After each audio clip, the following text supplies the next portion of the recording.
All right. So it's recording for everybody. Yep. All right.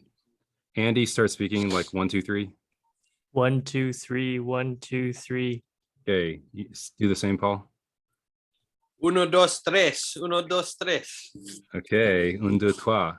All right. So I'm just gonna do a quick intro just to mark the start of the episode, and then we'll start podcasting. Andy and I have done this a few times. Andy, like, how much did you prepare going into this? I did very little preparation. I wrote down one question. Okay. I'm the same more or less. But I think, Paul, I think you have a lot to say and you speak very eloquently. So yeah, just speak to whatever, we might ask about, your faith background, how you looked up, became more open to Catholicism. What have been the most influential voices within the Catholic world, misconceptions, whatever. So just as long as the conversation flows, I think we're happy. So yeah. All right. Okay, so we'll just go in a few seconds. Let me just adjust one thing. Are we gonna do like a list type thing? Oftentimes Alan likes format of top 5 things you blah blah blah. We could, except I don't know what the topic would be, like top 5, so for example, like for some people I've been like top 5 things you learned from a year of doing X, and so it gives the conversation more structure. I didn't feel the need to do that with you because I felt like for us it was more of hearing the story of how you became Catholic, and then it's kind of a chronological story. Yeah. Is that okay with you, Paul? Sure. I mean, however you guys like to do this. All right. Cool. Okay. So I'm good with whatever. All right. Well, then let's just get started.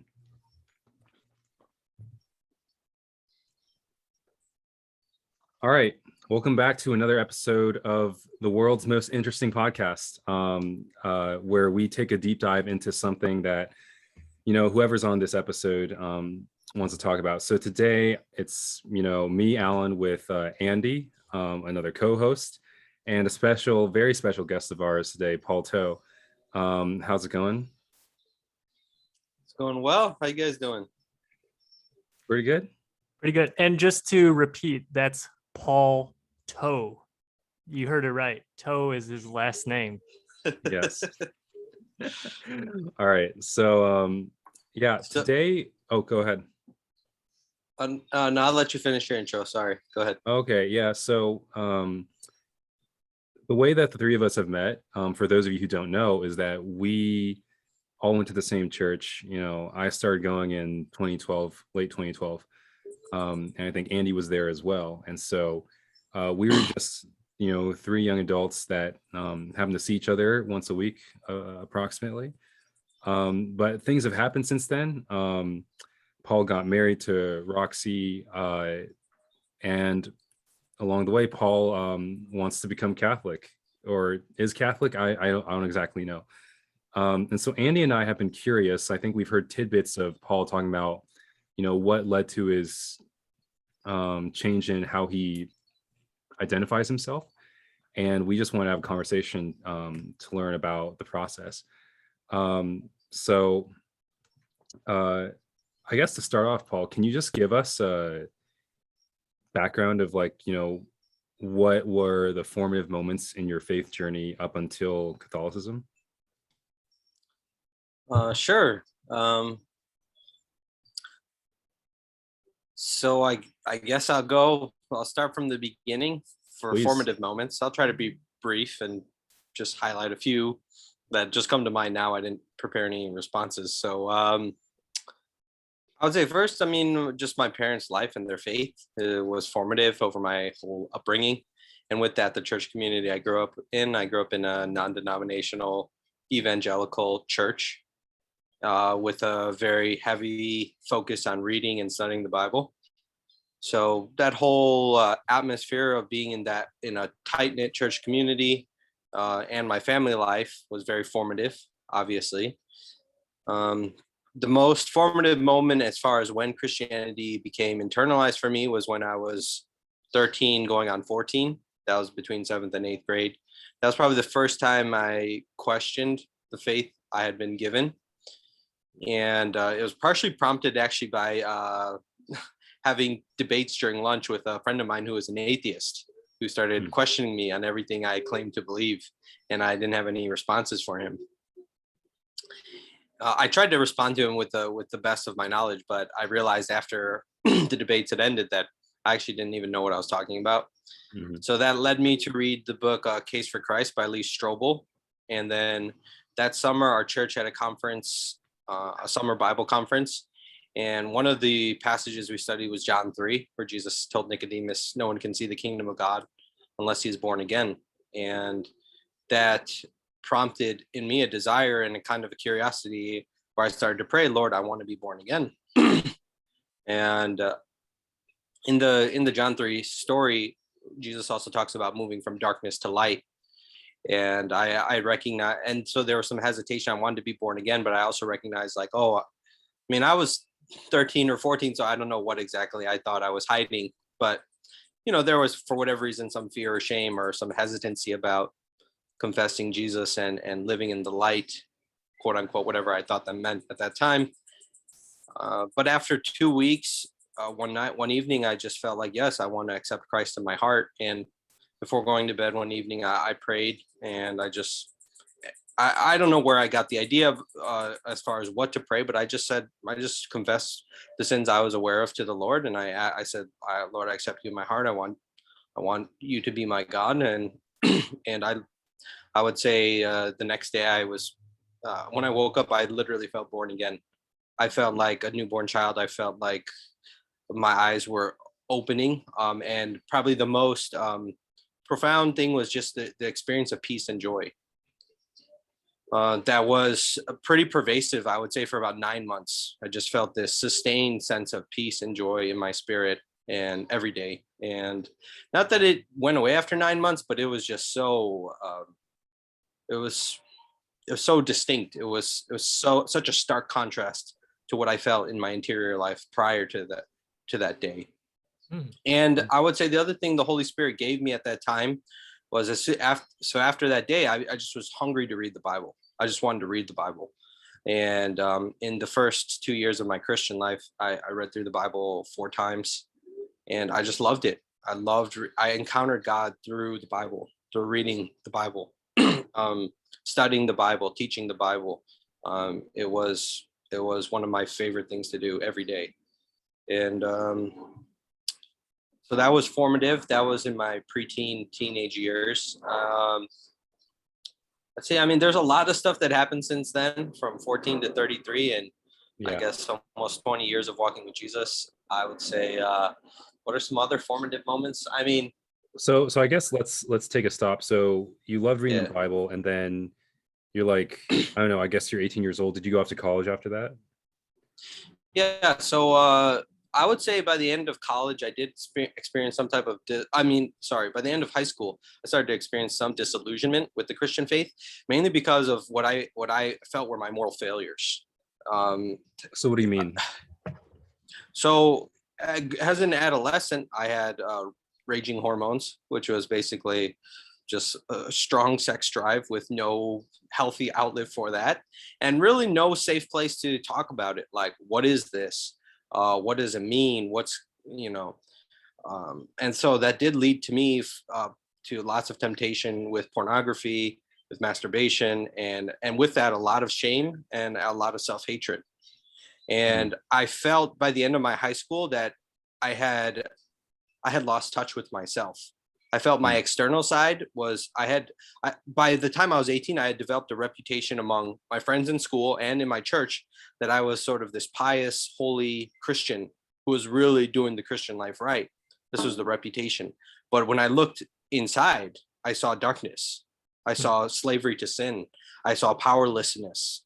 I felt like a hypocrite. I felt like a fake. And then and then this also challenged my faith, because I read the scripture, and I'm told the gospel is this message of freedom and liberty and deliverance and victory, and here I am, apparently doing everything correct, and still just it's not manifesting. The fruit is not there. The interior life has something has been broken, and I don't know what it is.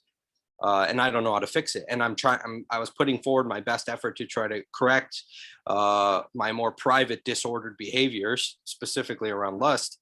And I found myself unable to do what I wanted to do, to be who I wanted to be.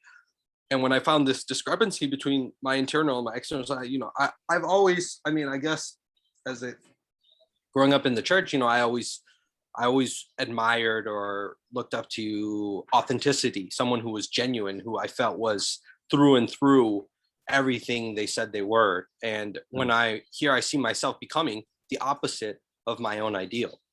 And it was pretty disappointing for me. I was upset with myself, and I likewise, I felt God must also be upset with me. I have failed him, I have brought dishonor to his name by my life, by my and I also, over time, I wasn't able to keep up like my religious zeal, if you will. Like Sure. in the first 2 years, I guess I could use the analogy of a honeymoon, of being like totally in love with Jesus. I was very disciplined with my Bible reading and prayer time and my evangelization, sharing the gospel with people. But after 2 years, I kind of ran out of steam. Everyone who knew me knew I was a Christian, so I'd sort of tapped out all the circles I was in. I wasn't comfortable approaching strangers to share the faith. I had read through the Bible a couple times by that point and had exhausted the resources I had available, as far as like learning more, like as far as Bible commentary or like people, and I became more lax in my spiritual disciplines, namely like prayer and scripture reading. I saw an uptick in my disordered moral behavior and just my thoughts and my feelings, which clearly were not mirroring what I felt Christ called me to. Mm-hmm. And so by the end of high school, I would say I had a low point morally, spiritually. But I would say also, like, and there were times where I felt like, is this faith real? Because it doesn't seem to be. If it's real, why? If Christ is victory, why am I living in defeat? But there are so many ways in which God encountered me that I just couldn't deny that he is King, he is Lord. And even if I'm a total moral failure and a disappointment, I can't deny he is not that. I can't deny him. He is God. I saw him change my life. I saw him change the lives of people around me. And I felt I would be dishonest. I'd be lying to myself to say, to throw it all away, which I felt tempted to do a few times. I would say the most formative moment before going to college. My spiritual disciplines had dwindled, but I had at least committed to try to like read one chapter a day. That's what it had dwindled down to. And I was reading the Psalms the summer before I went to college, and I remember the one psalm that I kind of made my prayer for my college years was Psalm 147. The psalmist writes, "Teach me to do your will, O Lord, for you are my God. May your good spirit lead me on level ground." And I would say that that's kind of the prayer I held on to, and I just sort of prayed throughout what would be quite a type of a spiritual desert, if you will, which I would say from my 18-year-old self probably lasted for at least 4 years. College wasn't exactly a time of revival for me. It was kind of a continuation of deterioration that had begun in high school. Right. Yeah. I see. So, at some point you came to University Bible Fellowship, the church that we all went to. Yeah. How old were you when that happened? That was 2010. So I was 20. Was that 2010? Might have been 2011. Yeah, 2011 was 2011. So I was 24. Okay, so it was very soon after joined college. Hyde Park UBF. I see. Yeah. So you grew up in the UBF like church or over larger Yes. community, right? Okay. Yes. So what That led was you to like the the main thing. UBF? What led you to the UBF church in Hyde Park? Well, I guess that's after college. I told myself I didn't want to be part of the UVF community. Okay. There's a lot of reasons for that. A part of it was my own immaturity, I would say, my which I think is common. I saw as a common thing among myself and my peers, especially at that age and season of life, where where I was at least sort of despising the parts of my upbringing that I found not likable. Mm. You know, I don't I feel like there's a better way that could be said, but and so I told myself I would not join a UBF community again, and I wanted to sort of find my own path. Hmm. And so for a year in 2010, I moved back to Chicago after being away for college and for my first job out of college. I moved back to Chicago and I spent some time just visiting different evangelical churches around Chicago. And I probably spent 2 or 3 months visiting different churches, but and I enjoyed the people I met and I enjoyed the preaching, but I just felt like it didn't make sense. I felt like I'm supposed to, like, why would I go to a church with a bunch of strangers when I know a bunch of Christians in the city already, and I could go and be with them, and they know me and I know them, and it could be a place to be, where I'm known and can be and can get to know others and build on something already established. Mhm. So I decided to join the West Loop UBF, which is near UIC, but I didn't really feel at home there because it was my parents' kind of community. Mhm. And so I was feeling really restless. And one of my mentors from college, he would check in on me like once a month, and he kept telling me like, "Oh, Paul, you need a mentor." He kept telling me that like for a couple months, once a month, and I was like, "No, I don't need a mentor. I'm gonna find my own way and do my own thing." And then one day I woke up from a nap, and I also kept thinking, I can't think of a single person I would want to mentor me. Like I thought of all the Christian men I knew in my upbringing, and unfortunately, there's I just couldn't think of anyone I'd want to mentor me. A person who I said like that's a person I want to be like and learn more from. And then one day I woke up from a nap, So and so for some actually reason, let me just stop you real quick. So like in the first 22 years of life, did you feel like how many people did you feel you could be like vulnerable with about, what you were going through that you've been discussing? I would say for most of high school, I did not feel like I could be vulnerable with anyone about what I was going through. Mm. And that made it that much harder to go through it because I especially when I was 18 and naive and foolish, I literally felt like I must be the only one doing this, and it's totally shameful and embarrassing. Mm. I felt that and so I thought to disclose this would just be horrifying for anyone to hear about, because no one in my church ever talked about those types of things: lust, pornography, masturbation, what is sexuality more broadly, what is sex, what is the meaning of sex. Nothing like that was ever discussed. So I felt if I had disclosed such a thing, it would be just like, but I was 18. I didn't know anything, right? Right. It was in college that I really found a group where I could be totally vulnerable about everything. And that was the start of a process of healing, a process of repentance, a process of finding freedom from these addictions I had essentially formed around disordered sexual behavior. Hmm. All right. So you're like 26 and then you don't think anyone's going to mentor you. Like, so did anything happen after that? Yeah, so I thought of John. So randomly, I thought of John, and the reason I thought of John Yoon, which both of you guys know, is one time for one lunch, I interacted with him at a winter retreat, and we were sitting at a table, and everyone was chatting, and John said one thing, and I don't even remember what he said, but I remember thinking to myself, that was very insightful what he said, like what he said and how he said it. And he didn't even say much. He was not like he was talking over the table, and he just said one thing. And for some reason, and when I woke up, I was like, John, if there's someone I'd be curious to learn from, it'd be John Yu. So that's when I reached out to him. This was in like fall of 2010. I reached out to him. And I said, hey, John, would you be willing to mentor me? I sent him an email. he said, and so we sat down at U Chicago, and he's like, I thought about this, and he said, I'd be willing to mentor you, but I want you to be mentored in community, not just me and you, like one-on-one. And I was like, oh, that's pretty sound. So he's like, why don't you make a 2-year commitment to Hyde Park UBF?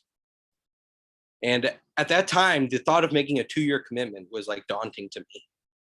Like, I guess that shows also how immature I was at that time, and how unwilling I was to make any commitments anywhere, which is a part of my foolishness. So I sat on that for like a month, and then I said, I'm willing. I'll make a 2-year commitment to Hyde Park UBF, and be mentored with you, and just walk in community with this community of people for 2 years. So that was 2012. That's when I started in 2012, 2013. I'm sorry. So it was fall of 2011 that I started talking to John Yoon. It was 2011. I was back in Chicago. I'm sorry. I mixed up the dates, but anyways, that's essentially what happened. Yeah. I'm just going to jump in real quick and say what you said about John Yoon is very apt. You can just say a few in the spiritual direction I've had with him, just a few words of insight, and I feel like he knows me, or at least a lot of me. But anyway, so you were at Hyde Park UBF. I guess then you met me, you met Andy. It was a very memorable summer of 2012. Yes.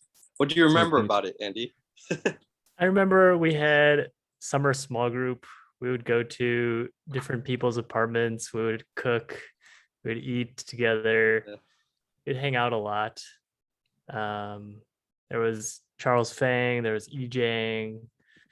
It was a fun crew just to be. I feel like we were really living in kind of a good community. It was like a squad. Yeah, it was nice.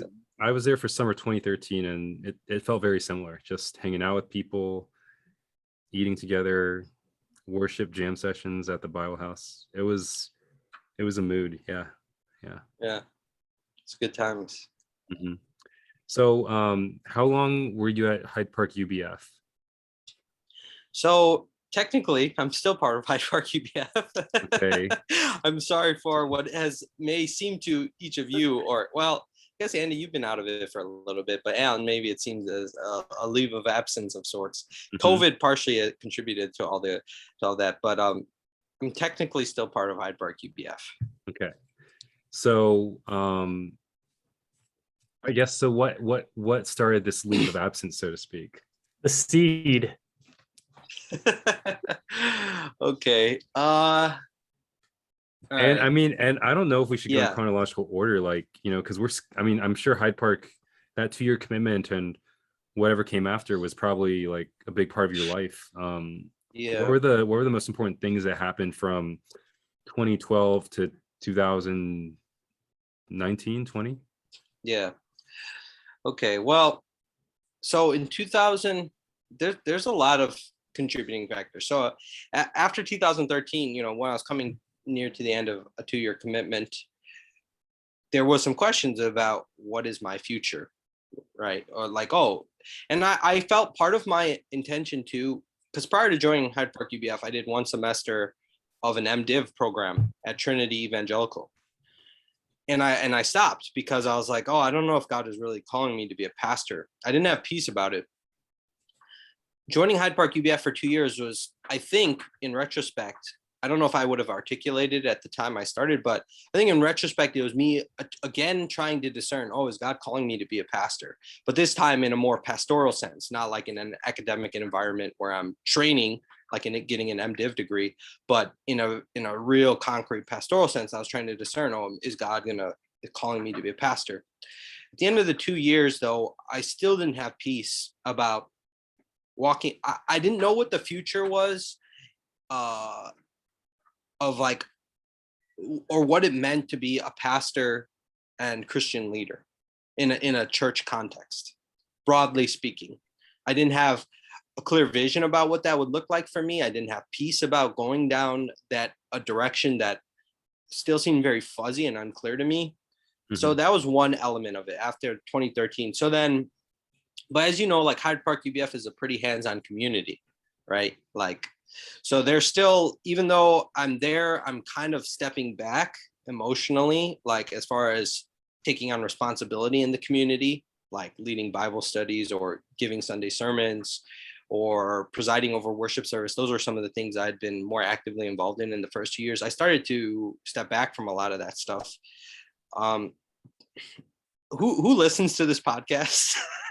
Because some of the stuff I want to share is a little bit sensitive, and I'm not sure if it's come full circle enough for me to express it all freely. So I'll tell you this. And out of concern for others, I don't want to dishonor anyone. So I'll tell you this. You can say whatever you want. We usually edit stuff out that people request. They don't, they want to keep confidential. It'll just be archived into my computer. Okay. So you can talk about it, and then if you're later like, actually that was a mistake, can you like cut it out? Then I'm like, yeah. And by the way, we have an average of 5 listeners. Okay. 5 or 6 or 7. So okay. All right. Well, because I mostly see this as a conversation with you two guys. Whoever listens to it is fine, but if it's actually going to be put out there, just in, I don't know who's going to listen to this, but so anyways, I guess I'll just preface this right now that some of this stuff I'm even now still thinking about how to express it and how much to express. Mostly, like, again, if this was an unrecorded conversation, I'll share this with both of you guys just straight up. The fact that this could become, shared and gone wherever, I would be a little bit concerned about that. Mm-hmm. So anyways, I guess I'm putting a stop here, and then possibly after this point, you can keep this for yourselves, and then I'll let you know when I unstop it or whatever. But sure. There were so Hyde Park UBF, I think, was also going through a type of existential crisis where it didn't know as a community what it is or where it's going. And that was also unsettling to me.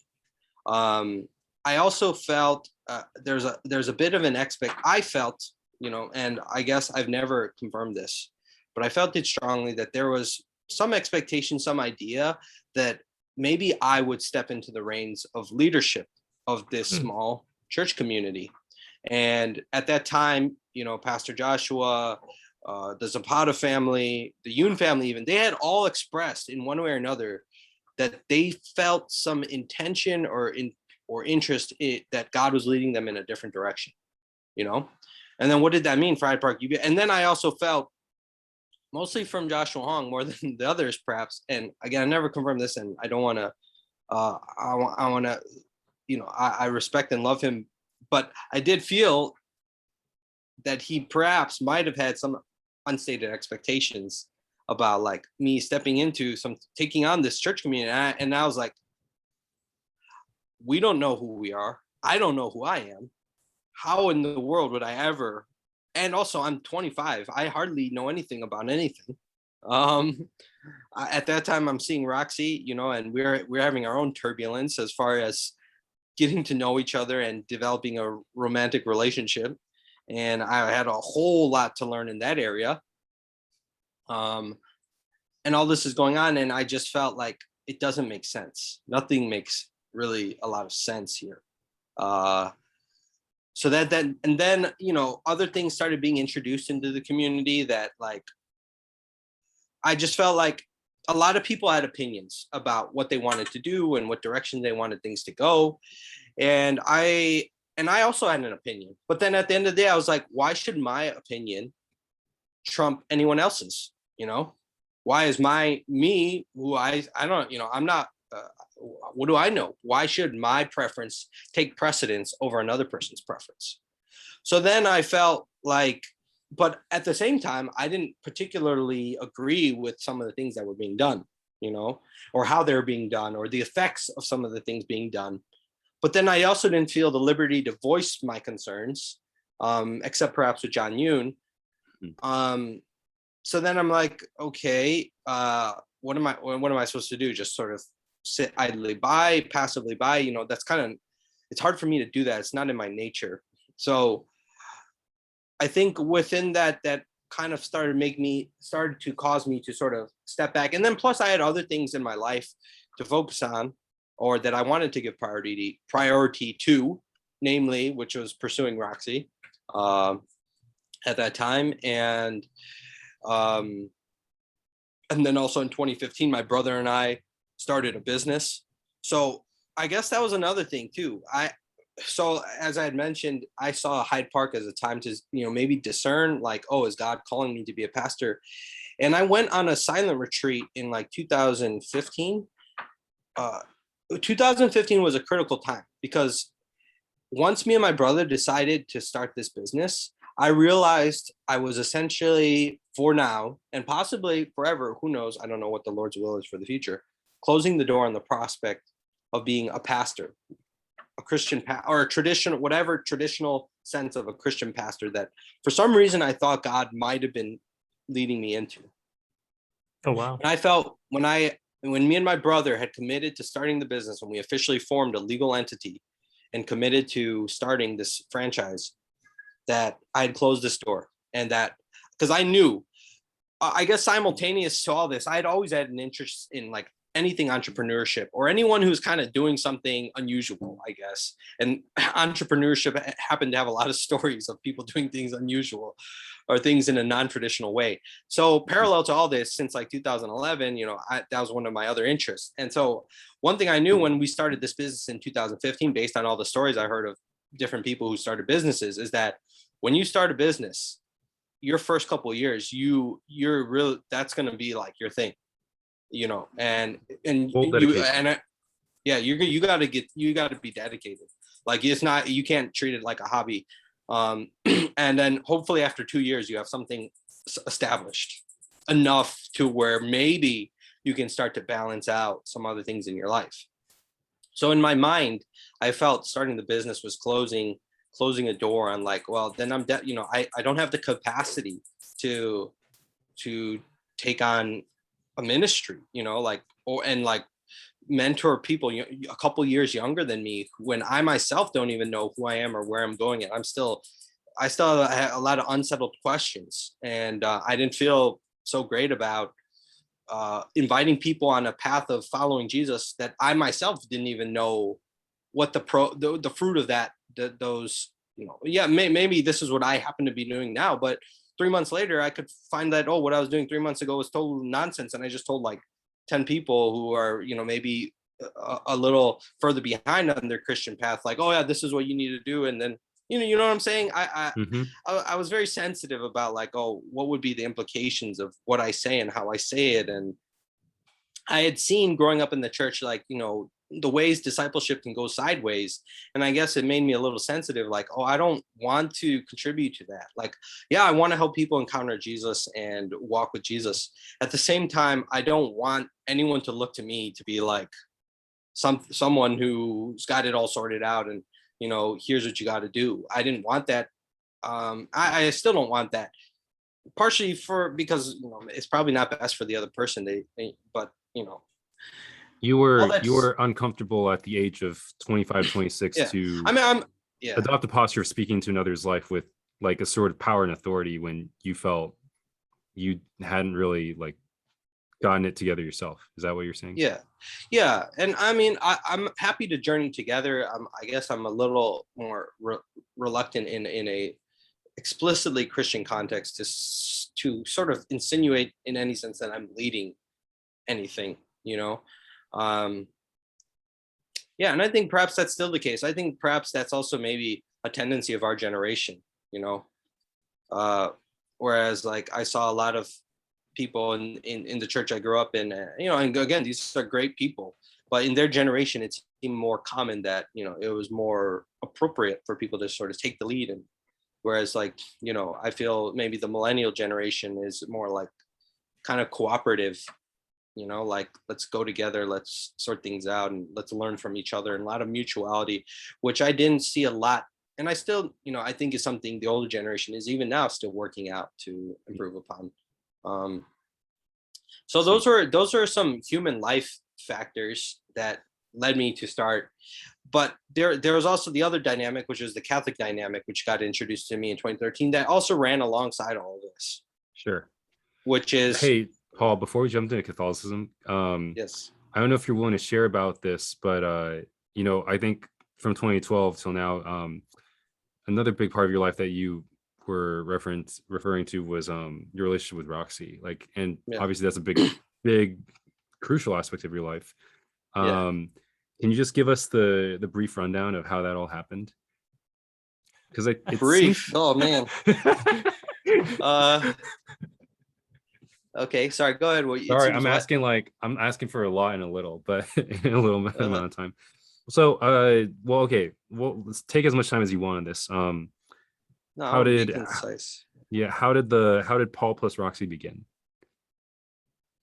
So we both started interning at the same time in Hyde Park UBF in the start of 2012, January 2012. Did John also ask her for a commitment? I think Joshua asked her for a commitment. At Joshua. least 6 months. Yeah. And she had just finished, she had just graduated from UChicago, right? She had been looking for jobs, hadn't found anything yet. And I think Joshua suggested, why don't you intern for 6 months and serve here? And I think it also suited her well because Roxy's very extroverted. She loves being with people. And I think after receiving so much from InterVarsity in UChicago, she wanted to have a space and time to give back through leading Bible study. So we met, and what it really got started on is we both lived on the north side of Chicago and we both were interning on the south side, right? So she used to be taking the bus, 2 buses every day there and back, because she had started in the fall, a couple months before I came. And then I was like, hey, you just live like a couple miles east of me and it's right along the way down. Why don't I pick you up and drive you home every day? Mm-hmm. Well, long car rides are can be a catalyst for developing feelings, So we spent a lot of time in the car together those 2 weeks, and then we're also working together. Like we're tasked with like let's can you guys lead group Bible study together? So now we're spending all this time together, and and then I basically started catching feelings for her.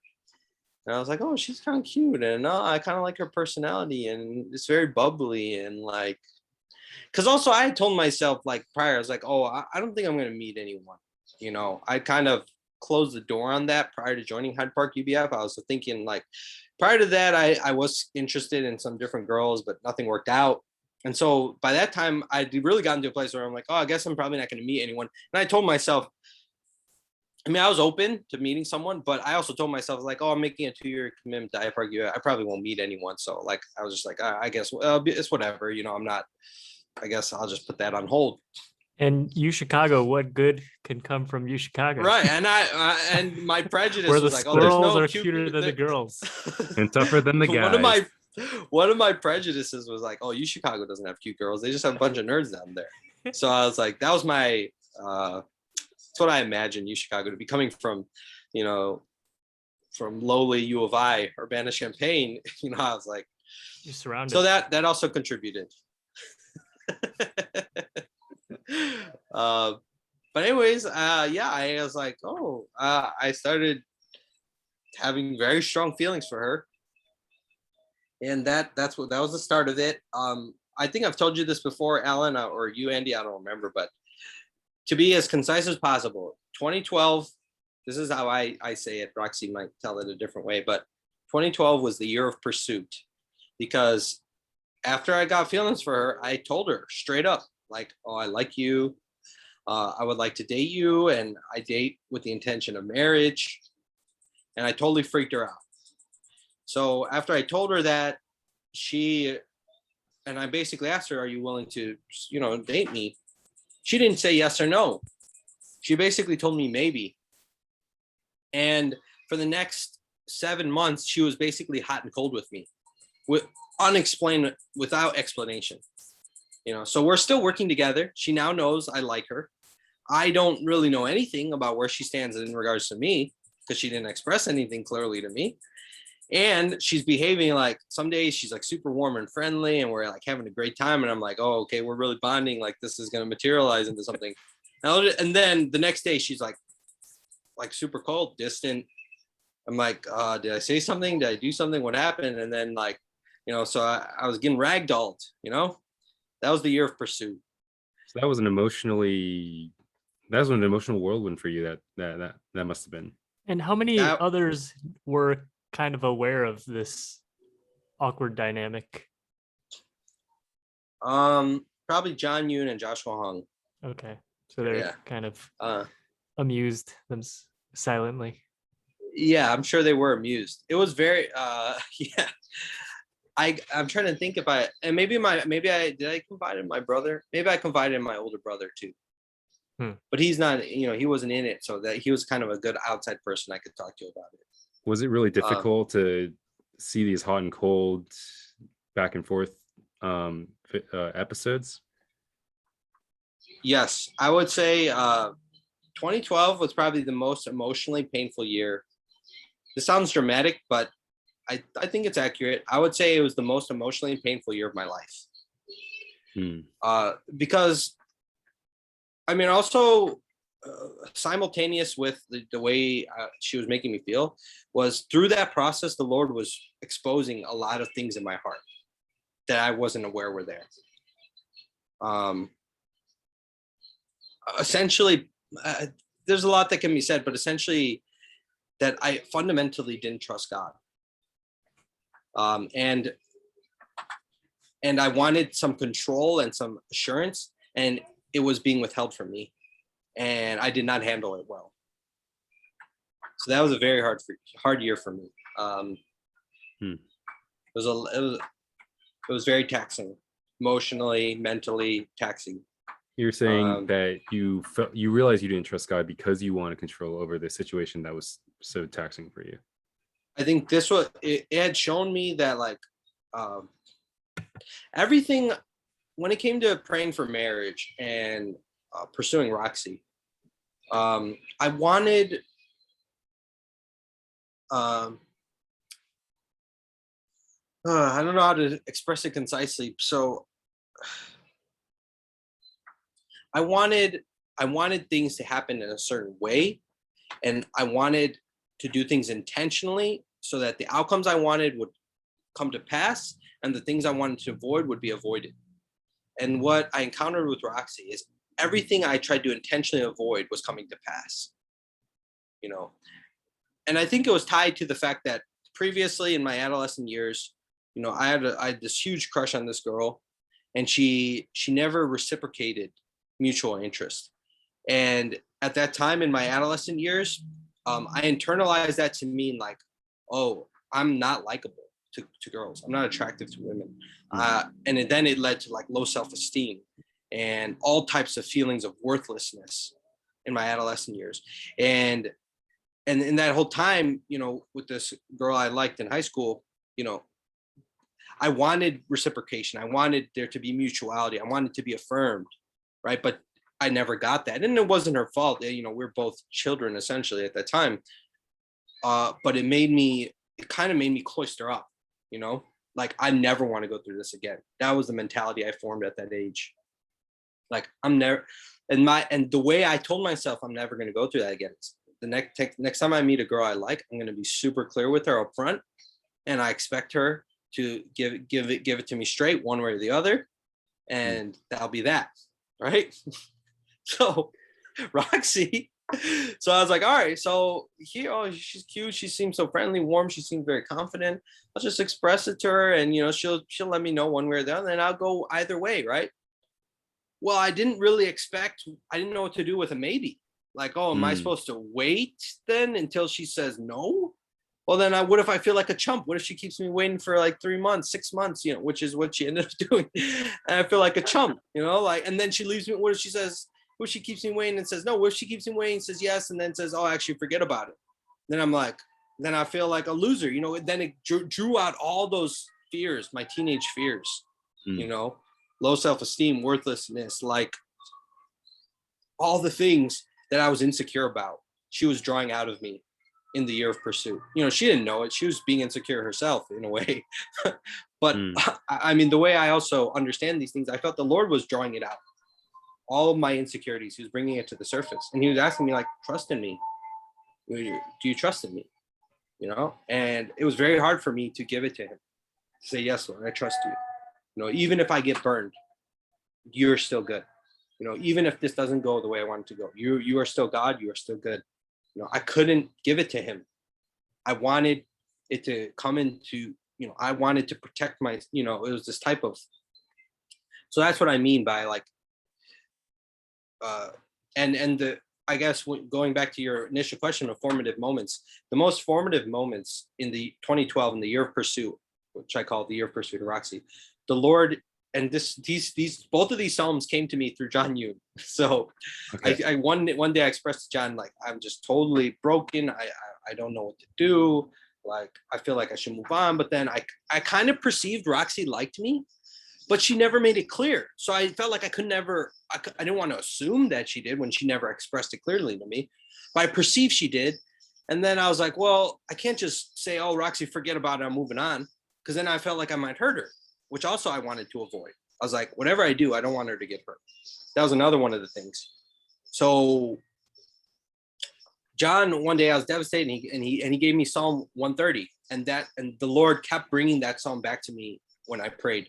And Psalm 130 is, I wait for the Lord, my soul waits, and in his word I hope. I wait for the Lord more than watchmen for the morning, more than watchmen for the morning. And I felt like the Lord kept telling me, wait on me, and wait for her. And then whenever I prayed, that's what I felt like the Lord gave me. And then I would go about my day and be like, no, this is all wrong. I'm getting red flags. My spidey senses are going off. Like, no, this isn't going to work. This doesn't make sense. You guys are incompatible. It's not going to work out. Just, just cut it now and move on. That's what. And then I would be like, okay. And then John would always be like, okay, maybe Paul, but why don't you, wait till your emotions calm down and pray about it. And if you still feel that way, then you can do that. He would often tell me that, which was very good advice. So then I'll be like, okay, yeah, you're right. I shouldn't make any decisions in the sort of heat of a moment, being rash. So, and whenever I prayed, I felt like the Lord said no. He kept telling me no. I never felt like the Lord said yes. Call it. It's time for you to move on. I only felt that way the further I was removed from those moments of prayer. And he kept giving me Psalm 130. I wait for the Lord. And then Psalm 126 was another psalm I felt the Lord gave me, which it was a kind of a psalm for Hyde Park UBF actually. But it's restore our fortunes, O Lord, like streams in the Negev. Those who sow in tears shall reap with shouts of joy. Those who go out weeping, bearing the seed for showing, shall come home with shouts of joy, bringing their sheaves with them. So I felt like the Lord gave me a hope that, like, okay, you're sowing in tears now, but you'll reap shouts of joy. And it was really hard for me to believe that at that time. I thought, I was like, all right, Lord, if you leave me on the lurch here, I don't know if I'll ever come to trust you. That was like part of my sentiment, because I felt like you're really calling me. I felt like God was calling me to stand in a vulnerable place where I felt extremely uncomfortable and telling me to trust him. And I was very, very reluctant to do so. So it was a very hard year. I would say by the end of that year, I was broken in a sense. Wow. Yeah, necessarily broken. Like that year, I usually sleep like 8 or 9 hours a night. Like that year, I was sleeping like 4 or 5 hours a day. Everyone told me when they saw me, like, you look like so disgruntled, like my hair was disheveled and I looked like a mess. And I remember at the end of the year, I just felt totally broken. And when I felt totally broken, that's when I finally caught up on my sleep, in December. Wow. That was the year of pursuit. That's 1 year before 4 more years before we finally got married. So I don't know how much more you want to hear about that story. I mean, I'm into it. I just, yeah, like, so I'm assuming things got better after December of 2012. Not quite. So in December, so finally in July or August, she finally confirmed, yeah, I do like you. I am interested, but I don't know if we can date right now. I was like, okay, well, this is better than before. At least you confirmed reciprocity, mutuality. However, what do you mean so what are we supposed to do? We see each other 3 or 4 times a week in church. What am I supposed, what I'm just supposed to, it's kind of an odd spot. But we started hanging out like pretty regularly. We'd go to college. We wouldn't go on dates. She would never let me pay for meals or anything, but we would go to get coffee together. We'd do meals together. And by like November, I was like, Roxy, we're kind of dating, right? Don't you think so? She's like, no, we're not. We're just friends. I'm like, I don't think so. I think we're dating. She's like, no, we're not. So then I was kind of a little bit upset about that. I was a little offended because I'm like, why won't you, call Won't this you what own it up to is? what it is? Yeah. Yeah. And I was hurt by that, I'm like, oh, am I not like, what is it? Like that you can't say So by December, I gave her an ultimatum. And this is what I mean. It didn't really get better. I told her, and this was true. I told her, I was like, okay, I never hang out with girls one-on-one. I never have. I don't intend to now. So if we're just friends, we're not going to be hanging out one-on-one anymore. But if we're dating, then we can hang out. We can continue to hang out one-on-one, but it can't be both. So I gave her an ultimatum at the end of 2012. And then I went on a 2-week trip to visit my grandma in Southeast Asia.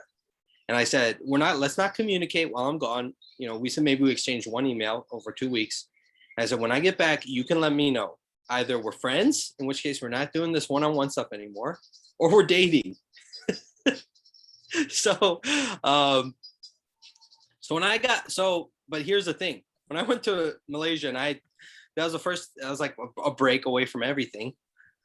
I came to the conclusion, we kind of went to opposite sides of the bridge, I was on one side saying, Roxy, come over here, let's date. And she was over here, no, we're just friends. While I was in Malaysia, I felt we went like this. I was like, you know what, maybe we should just be friends. She's not really ready to date. Seems like she has some things she needs to work out. When I get back, I'll just retract the ultimatum and tell her, it's all good. That was what I wanted to do. I come back and she's like, okay, let's meet up. And I already get the sense she's made her mind. She's made up her mind. She wants to start dating. So now I'm in this predicament where I now don't want to date her. I genuinely do not want to. But It flipped by that much. It flipped, yeah, because I was like, I also was still kind of hurt from 2012. I was like, it took this much. Like, if you really loved and respected me, you wouldn't have done that to me. That was part of my wounded ego, So that was probably a big part of that, and that time away kind of made it clear to me, like, oh, so we got back and, she's kind of shuffling her feet a little bit, but I can tell she wants to tell me she's made up her mind and she wants to start dating. And I'm like, and she's like expecting me to be excited because, finally, right, what I had asked for is coming to pass. But she didn't know that I had, so I was in this predicament, but so we did start dating. And the reason is because I told her, well, I gave you my word. I said, if you make up your mind, we'll start dating. So even though emotionally I had moved away from that, I felt I had to start dating because I told her. Flake. Yeah, I told her I can't go back on my word. Well, I didn't tell her this, actually. I told her this after had moved along. So for the first 2 weeks, she was like, I planned a date or two. And after, she's like, I don't really feel like we're dating. And I told her, I was like, well, look, Roxy, I'm still trying to get through some of this stuff because I'm still upset about some of the things that happened. So, I'm still willing to work through this. So, if you want to still go on dates, we can keep going. And I would say by week 3 or 4, I did emotionally get back. I was excited to be dating and taking her out on dates, but it took me some time to come back. But that being said, 2013, I call the year of courtship because Roxy was against the concept of dating because she had some bad dating experiences in the past. So she refused to call it dating. So I was like, she's like, we're in a courtship, which if you look up the definition of courtship, we were not in a courtship. But I call it the year of courtship because that's what she insisted on calling our relationship. And we were fighting all the time. It was hard.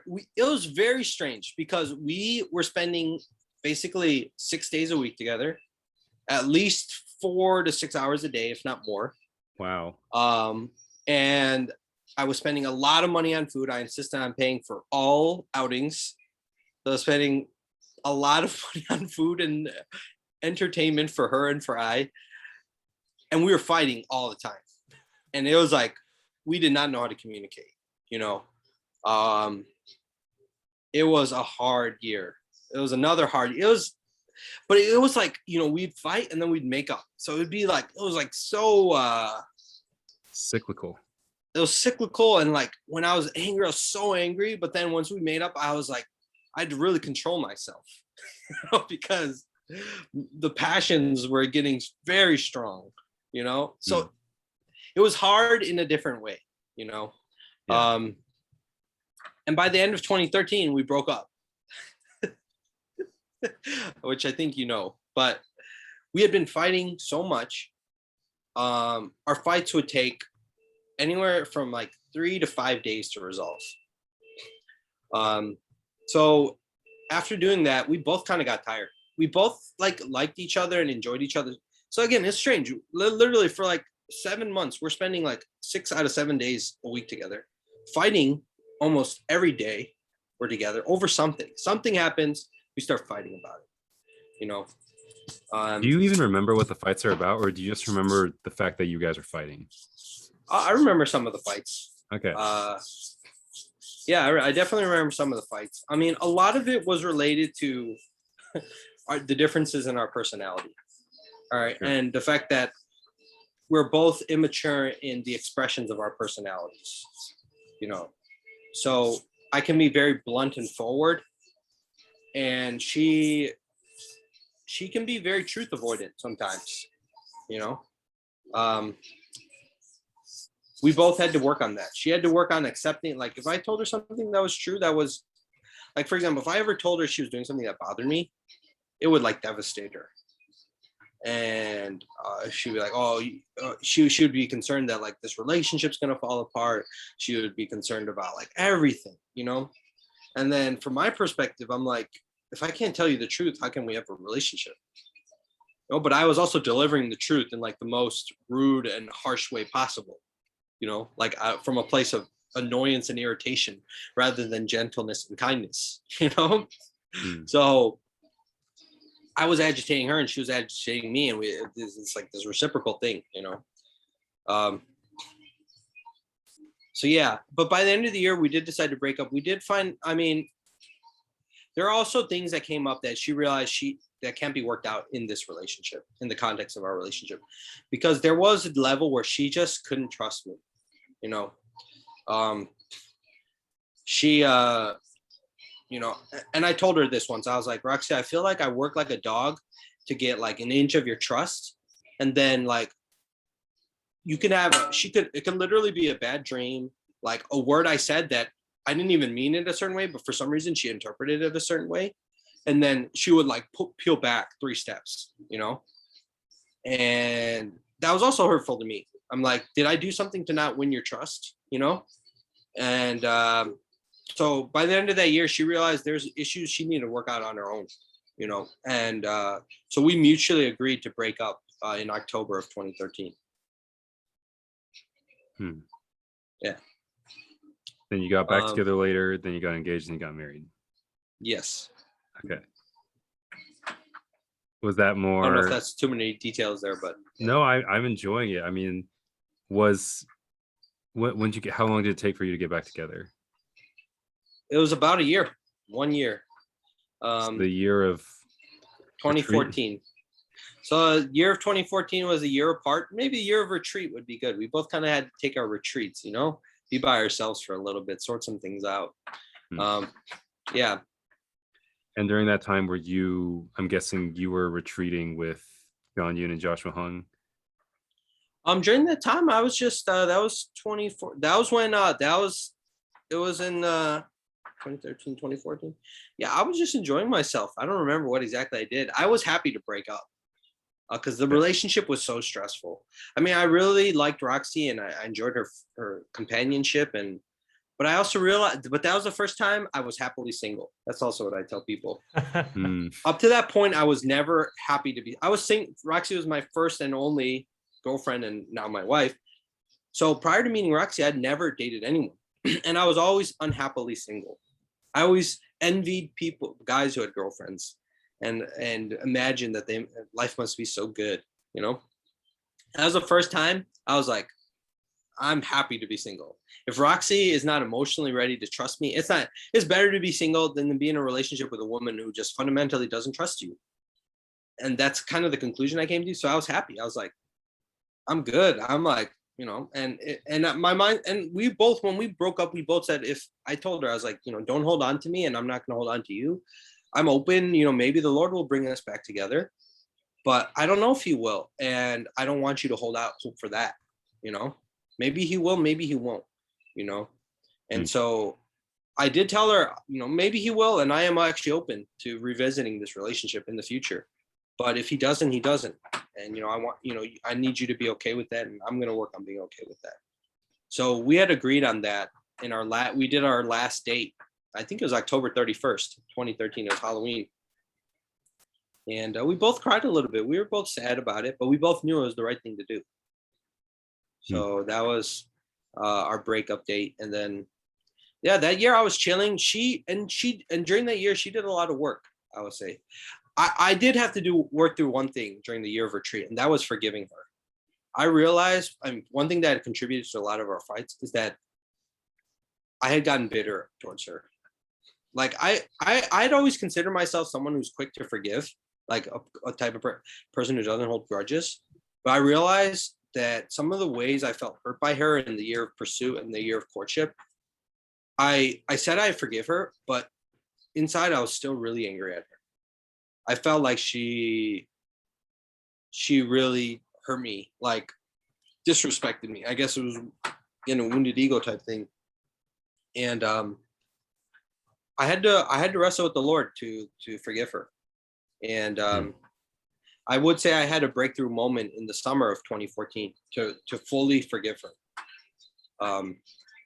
And likewise, she had her own breakthrough moments that summer through Emmanuel Prayer, which I don't know if you guys remember, but they visited Hyde Park UBF one weekend and kind of guided us through an Emmanuel Prayer process. She also started meeting with Deborah Kim, who kind of mentored her and helped her talk through some of her more female issues, which I couldn't really address with her. And yeah, at John Yoon's house, I think it was, whose birthday was it?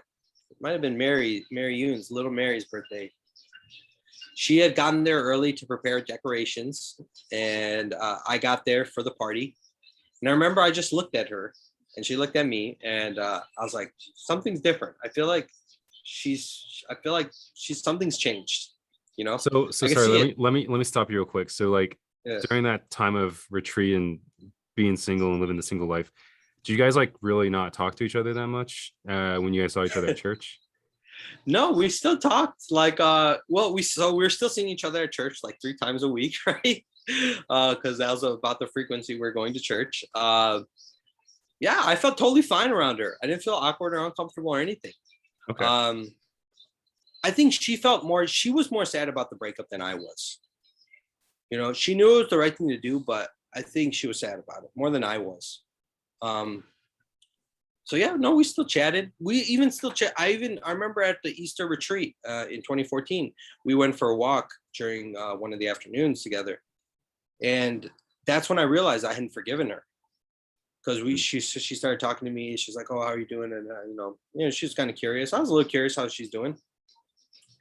And then what did you feel that helped you realize like you still had to forgive her? Because we started talking about something from like the year of courtship.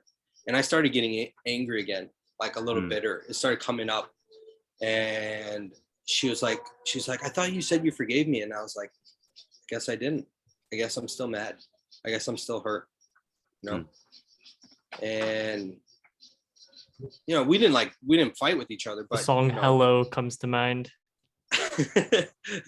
Which hello? How are you? Oh. Yeah. So we did have a few emotional talks, and we still, I chatted with her. I felt totally fine talking to her. Yeah. I don't know. You'd have to ask her how she felt talking to me during that year. I was just curious, but in any case, it's Marian's birthday. You guys look at each other, and your sixth sense is telling you something's changed.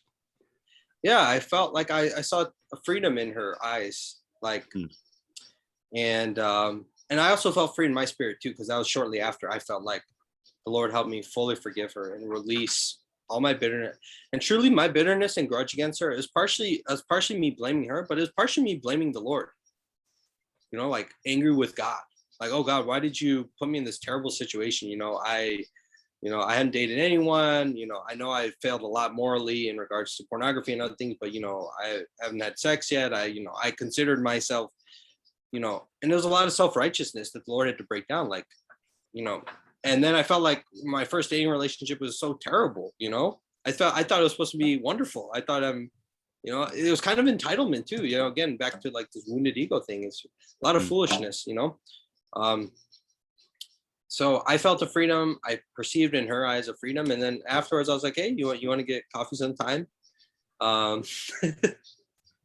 So we went, I don't know if it was October or November. We got together. Of 2014?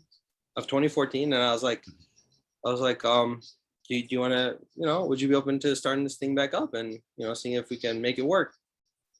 And she was receptive to it. So, yeah. So that's when we started it back up. And it was better. Yeah. And it was much better. We could actually resolve fight. We didn't have fights that lingered. Like, there's a much better mutual understanding. And a deeper sense of security. Like the first couple of years, the year of pursuit and the year of courtship, I'm operating out of a place of so many insecurities. She's operating out of a place of so many insecurities. That's just that combination is a disaster waiting to happen. Two insecure people trying to, I don't know what can come out of that. I felt like at that point we were both more secure about, who we are and also about the other person.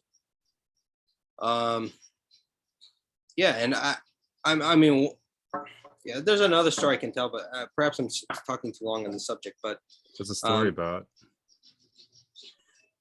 This story, going back to your first question, it was formative in our relationship, I feel, and stands out in my memory because after we agreed, I remember one time I was driving her home on Lakeshore Drive. Again, car rides are another sort of theme of our pre-marriage life, long car rides. And I was driving her home and I told her, I was like, Roxy, you have to understand one thing. And that is that I'm a beast. Like, I don't know how to deliver things I'm feeling or things I'm thinking in a nice way. Sometimes I speak very bluntly and I need you to accept that. Like, it's not because I don't like you. It's not because I want to end this relationship. It's just because I feel this and I need to be able to express it to you. And I told her I'll work on trying to deliver it better and be more kind and that, but it's in my nature. I'm just like that, and I can't help it, and I need you to accept that. And to her credit, she accepted that. And so one reason why we wouldn't fight as much is because if she was doing something that bothered me, I could tell her and she might bite back at me, but she wouldn't internalize it and start getting insecure. And then I start getting insecure about something, it was just sort of, she would bite back and then she'd be like, oh, that's so rude. Why did you say that so harshly? And I'm like, and then, I'll calm down, like, you're right. I'm sorry. But, when you did this, X, Y, Z, and they're like, okay, yeah, I understand. Fine. I'll try to be more, there's a lot more like that rather than just a total breakdown in communication, which is what was happening before. Mm-hmm. So Cool. yeah, it was 2014. And then, what do I call 2014? 2015 is, we got engaged in 2016. So yeah, I guess, what did I call 2015? I guess I call it 2015 the year of dating, and then 2016 was the year of engagement and 2017 was marriage. So our relationship was so much better. It was great. I mean, it was all the good things about the year of courtship without a lot of the bad things. I mean, obviously we still had ongoing issues to work out. So I don't want to paint some naive picture of, we still fight. We still had issues. We still had some issues to work through. But it was just so much more stable, and the Lord just gave us a lot of peace, a lot of stability, and that was a big gift. Yeah. Wow, that's wonderful. Yeah, and we were there at your wedding, so we're glad that we're so glad that it all worked out. Yeah, thank Yeah, you guys. Appreciate yeah, that. yeah, Yeah. yeah. You were really emotional when you gave your vows. I remember that. Yes, yes. Yes. That was yeah, it was a Yeah. beautiful day. Hmm. Yes. And your and you guys have been married since 2017 till now. So Yeah. yeah. 4.5 years, and we're starting to tell people now, and you already know, Alan, but Roxy is pregnant. So Andy, Roxy is Wow. pregnant. Congrats. Yay. Thank you. For all you listeners out there, you all know too. Today is September 1st, 2021. Who? Probably Kwin. Kwin's gonna know. So it's 3 months. She's 3 months. Her Just due 3 date months is in. in mid-March. Yeah. Wow. Oh, Okay. wow. Yeah. And you don't know the gender yet. No. Well, yeah, we'll wait till week 20 and hopefully find out then. Okay. Wow. Well, congratulations. Yeah, thank you. Yeah, yeah. So I'm sure Very it'll be exciting. another uphill formative climb to learn to be a dad. So that'll be Yeah. awesome. Yeah. Yeah. It should be So interesting. yeah, sorry to suddenly jump topics, but No, no worries. we originally wanted to ask you like how your journey into Catholicism began. So Mhm. Speaking of seeds, yeah. What was the seed? The seed. Well, I think I shared a lot of this with you, Alan, but I don't know. Like, please I say it guess again. Pretend I forgot. Yeah. Okay. I love Well, hearing I this. suppose this is new for you, Andy. So, in 2013, I attended a Lumen Christi talk. You guys remember Chris Taku, right? Yeah. He asked if I wanted to join a Oh, Lumen yeah. Christi talk. You may Yeah. have shared this actually over lunch with me and Emily. Ah, yes. Yes, I this did. Chris Deku and Calvert House, but continue. Yes. But Yes. so just to recap, Lumen Christi Institute is like U Chicago's Catholic scholarly kind of organization that puts on these forums and events every now and then, right? Among other Yes. things. Yeah. Yes. Okay.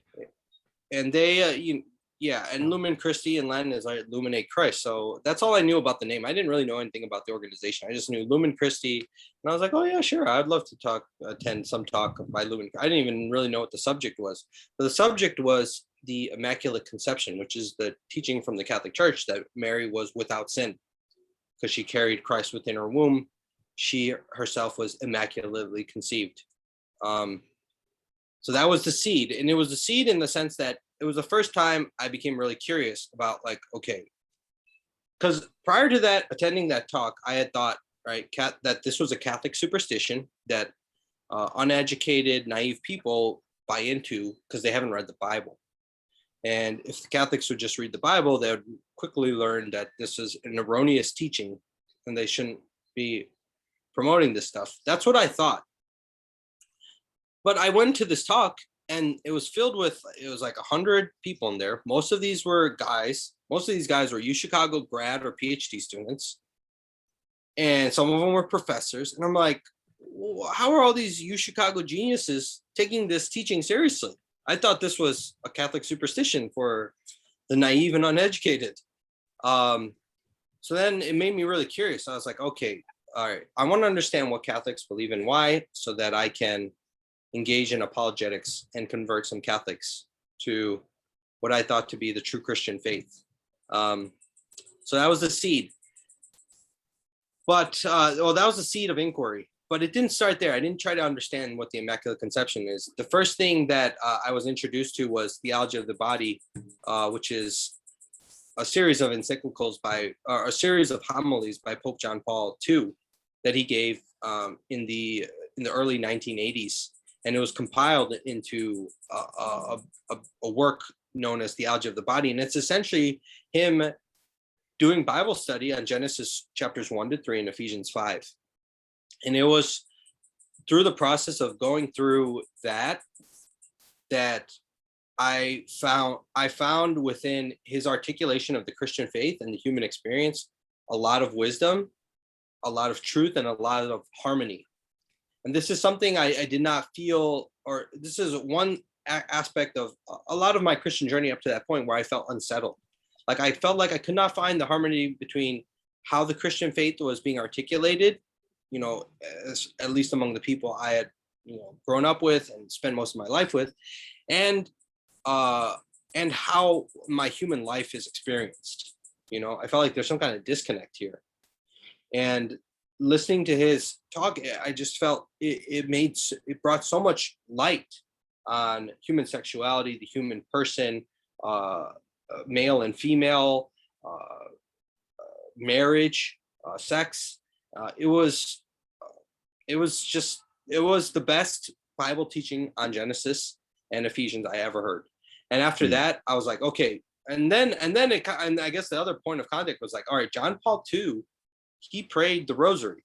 He prayed with Our Lady. He accepts all right, if this guy had this much wisdom about the scripture, he must know some other things I don't know and I don't understand.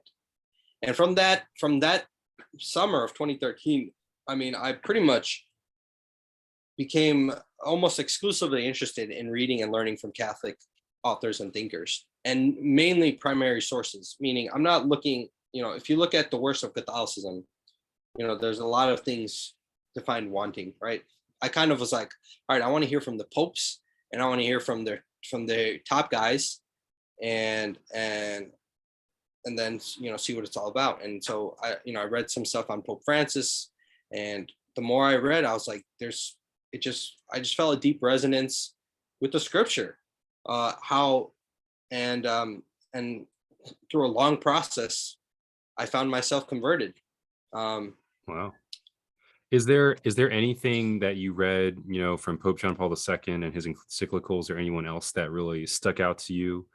Like, oh wow, like I had never considered this viewpoint before, and it really stuck with you. Well, the other big piece of this is the Catholic Church's teaching on the Eucharist. And in some ways, I guess I had been, but as far as something that stuck out to me is, I think I've explained this to you before, Alan, right? And I think I may have to you too, Andy. John's gospel, growing up, John's gospel is unique from the other three gospels. The other three gospels are pretty much narrative and kind of follow a chronology of Jesus' life and ministry to his passion, death, and resurrection. John's gospel has that, but it has a lot of monologues, and it has a lot more like philosophy, and it's unique, right? And I always liked John's gospel. It was perhaps for me, one of the more thought-provoking gospels. And I guess it made me ask lots of questions. When one of my Catholic friends explained to me from John chapter 6, where Jesus said, "I am the bread of life. Whoever eats my flesh and drinks my blood has eternal life," he explained to me the Catholic teaching of the Eucharist, which is that Christ is really present in the Eucharist. And when he explained John 6 through the lens of the Catholic teaching and experience of the Eucharist, it made so much sense to me. And then when I put that against the backdrop of church history, it also resonated with me, because simultaneous to exploring Catholicism, I was also reading church history out of my own curiosity. I was like, I want to understand where this faith comes from, because probably prior to 22, I thought it was, the book of Acts, and then I was born in 1987, and that's the history of the church. I wanted to fill in, like, well, what happened from here to here? So I had been reading church history, and I had come to realize I don't agree with some of the reformers, from Martin Luther to John Calvin to Zwingli. I was like, I don't think these guys got it right. Like I'm seeing some of the bad fruits of their ideas manifesting in American society in the 21st century. And I was like, you have any examples? John Calvin. All right. One example is John Calvin suggested that, so one of the fair criticisms of the Catholic Church is that they kept the Bible back from the people. So John Calvin, right, and this was also partially why the Reformation was pretty profound and effective, is the printing press made the Bible accessible to the masses, so everyone could start reading the Bible. And John Calvin suggested that once everyone starts reading the Bible, the Holy Spirit will give everyone sort of a unity of conviction about what the Bible is and what it teaches and what it means. Like it's just a plain reading, and everyone will come to understand it once they can read it for themselves. Well, he was wrong. I mean, everyone's read, a lot of people read the Bible, and then they started fighting with each other, and they said, "Oh no, the Holy Spirit told me it means this," and then this other, and they're opposite things. Like, what? I thought the Holy Spirit is one. How are you have two opposite conclusions? And then it leads to all the fractionalism. That's one example. Zwingli is the other guy, and he's the one who basically took away the sacredness of the Eucharist and suggested that the bread and the wine is just symbolic, So that also made me think, I'm like, all right, this guy came on the scene in like the 1600s or late 1500s, and he suggests something in contradiction with like 1500 years of church history, namely that the bread and the wine is just symbolic. And this is pretty much what I had assumed to be true my whole life, because I had never had it articulated to me any other way. And this is what is, a lot of American Protestant Christianity, that the bread and the wine is just symbolic. It's not sacred. There's nothing mystical about it. It's just a symbol, and therefore it's also non-consequential. Well, well, what is it? I mean, for 1500 years prior to the Reformation, the church held this to be the present, like even Luther actually held the Eucharist in high esteem. He's famous for saying when Christ said, "This is my body," Luther's famous for saying, "This means is," like this is, and so when I read John 6 through the lens of the Eucharist against the backdrop of what had happened in the Reformation, I realized I don't agree with Zwingli. I think he was totally wrong. But yet my own Christian life has nothing about the Eucharist. I don't receive the body and blood of Christ on any regular basis. And maybe that should be part of my Christian discipleship. Maybe that should be part of my life, especially if that's what Christ intended. Which when I read John 6 now through the lens of the Eucharist, I'm like, it sounds like that's what Christ intended. And at the Last Supper again, Jesus said, "This is my body broken for you. Do this in remembrance of me. This is my blood shed for you." Christ seemed to have instituted that himself as something to be central to the Christian life.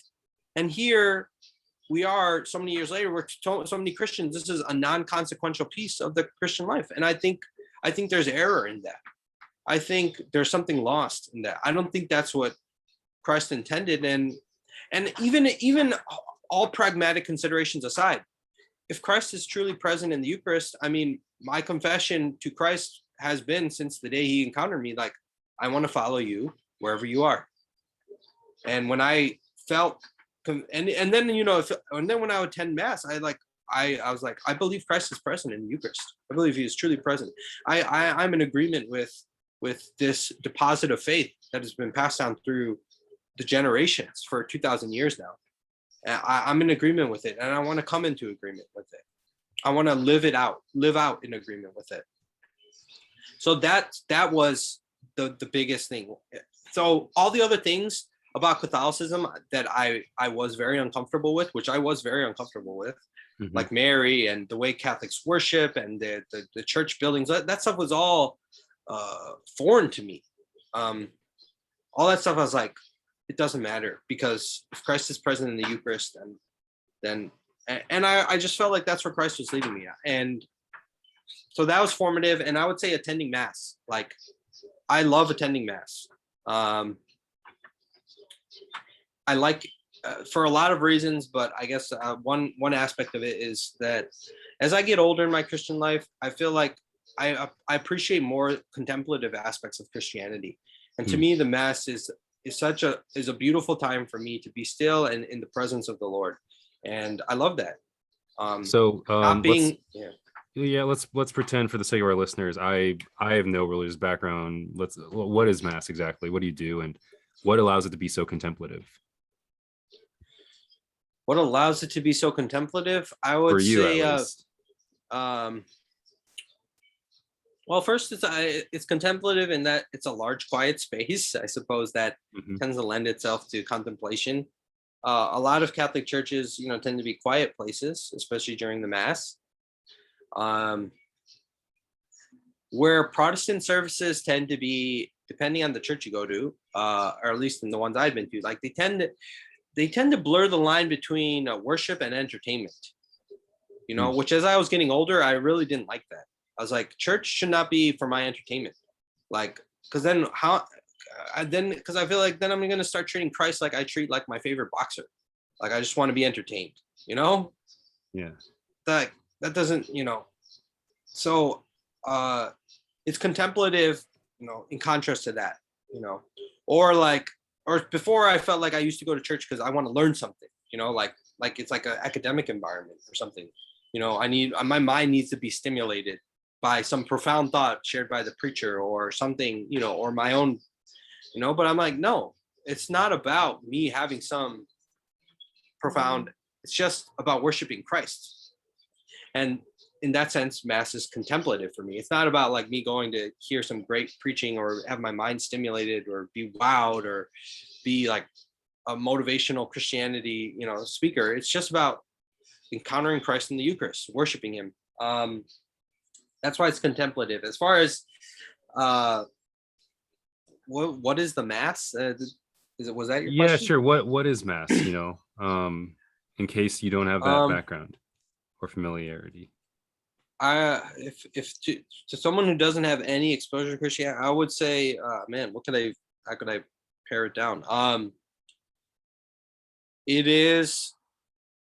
Mass is a gathering of Christians to encounter Christ in the Eucharist, to encounter Jesus Christ, the Son of the living God, in the bread and the wine, and to hear the word of God from the scripture, and to be in communion with brothers and sisters who confess this faith together. That's how someone, and even maybe that's too much. I don't know if that would be helpful to someone who has no context, but that's what comes to mind. Sure.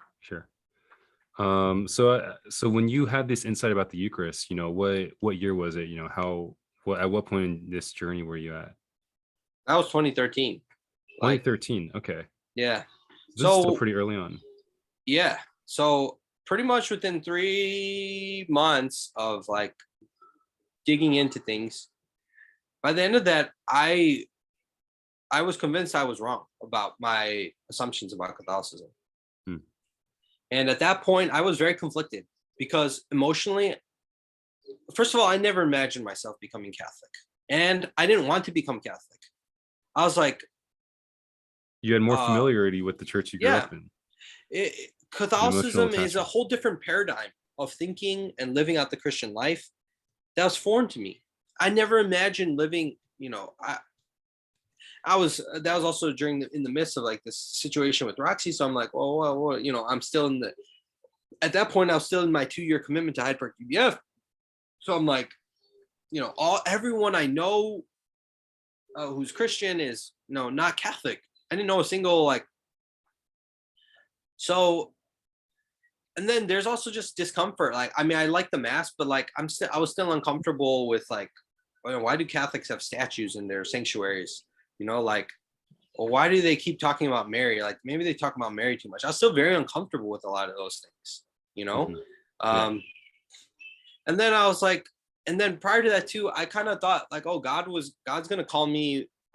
I had assumed, I suppose that, oh, maybe God's going to call me one day to be a pastor and a preacher. And, you know, I guess that's all out the window now if I become Catholic. So those are the type of sentiments I had. I see. So when did all of that change?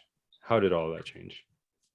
So I sat on Catholicism, and like I mentioned, I pretty much became pretty big on just reading and going deeper for learning from Catholic writers and thinkers, attended more Lumen Christi events, read more books.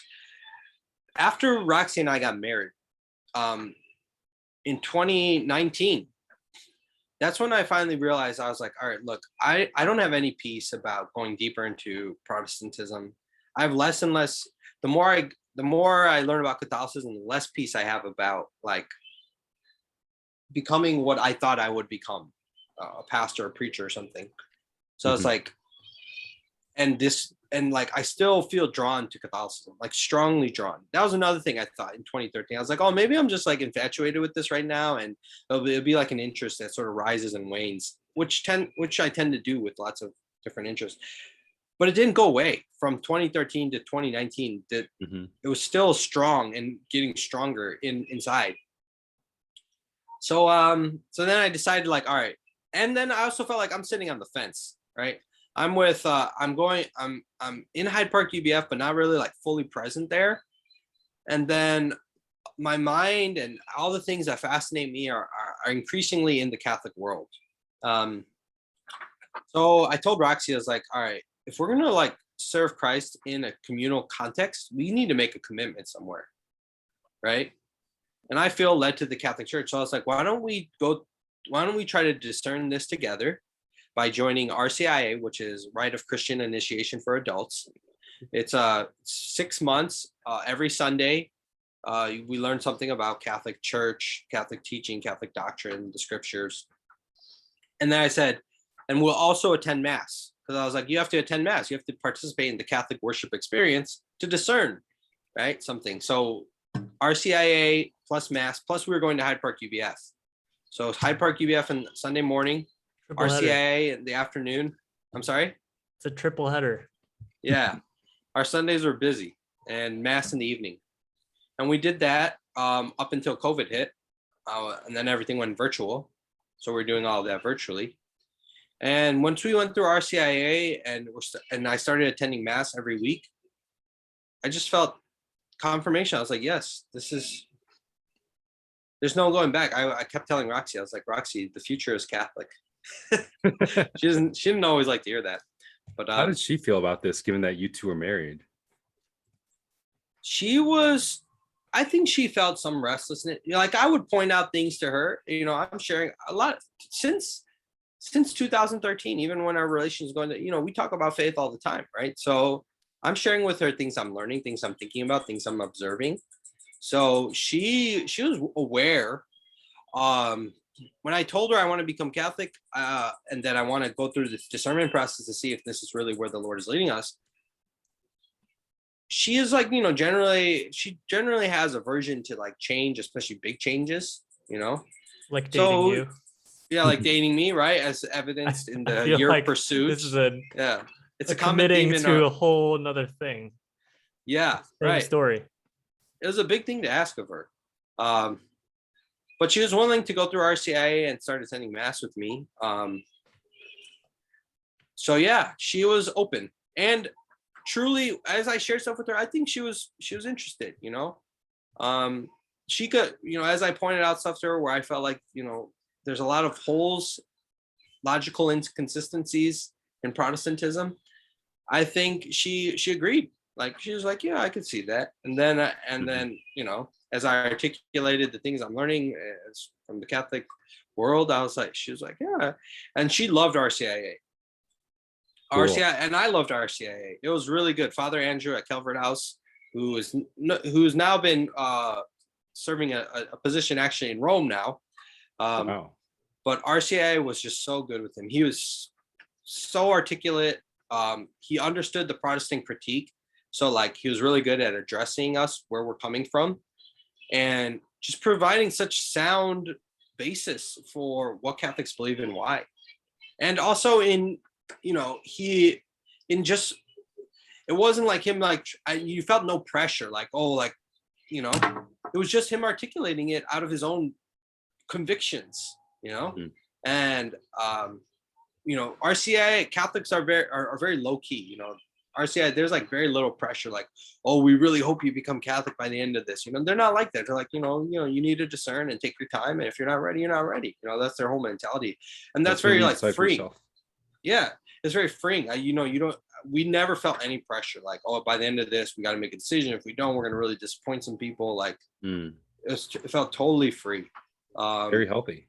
Which is very different from perhaps your DNA of Protestant evangelical. It was a strong counterexample, Andy. Yes, because in the world I grew up in, you needed to be strongly persuasive in your approach. Otherwise, maybe you didn't care enough about the other person to put pressure on them. Mm. At least that's, I don't want to speak for everyone, but that was my mentality, and as far as how I thought I'm supposed to evangelize people.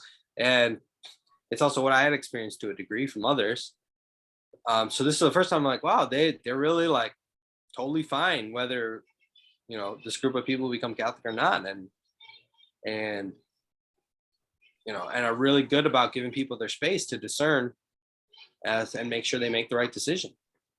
So this is 2019 that this was all That was happening? 2019, yeah. Okay, before 2019 into COVID. 2020. Okay, Before so COVID, yeah. okay, great. And so what eventually happened? Have you been confirmed as Catholic since then? So I wanted to get confirmed in Easter 2020, but Roxy said she wasn't ready.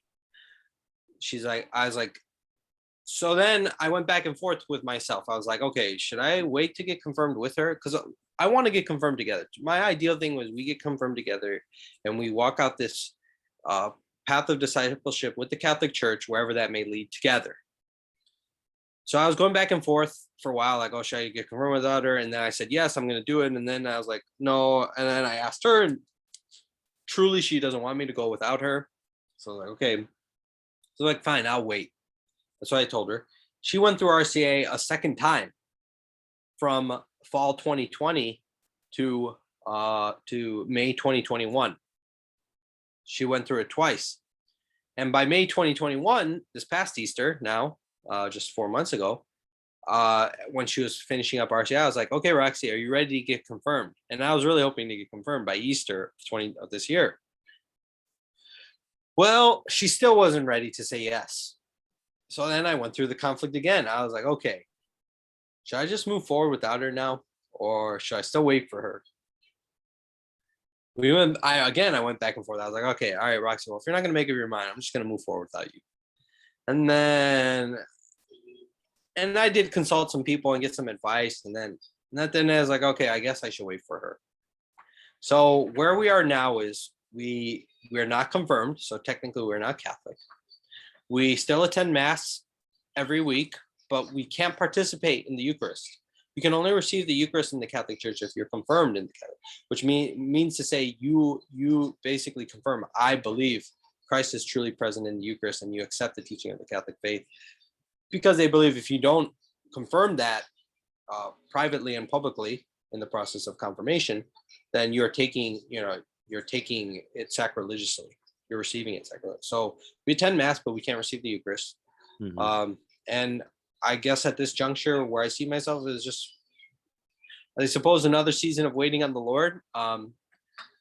I hope and intend in this life to become confirmed in the Catholic Church and participate in the sacramental life of the Church and serve Christ in this context, wherever He may lead me, and whatever that might look like.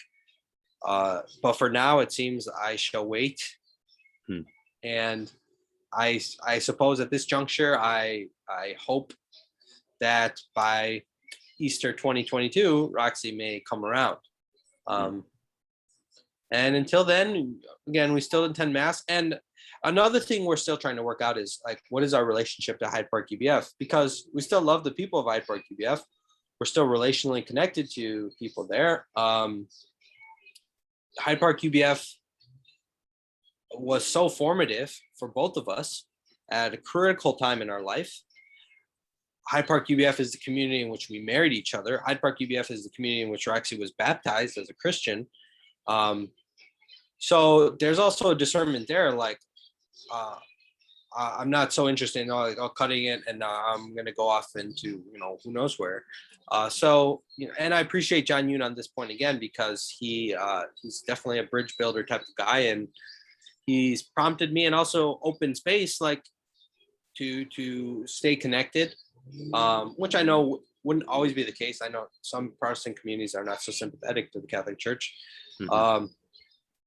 So I appreciate John for that. And so that's one thing I'm also trying to discern. I in my mind, now that things are opening back up again, once things locked down, I was sick of virtual stuff. So I stopped attending anything virtual, especially virtual worship service.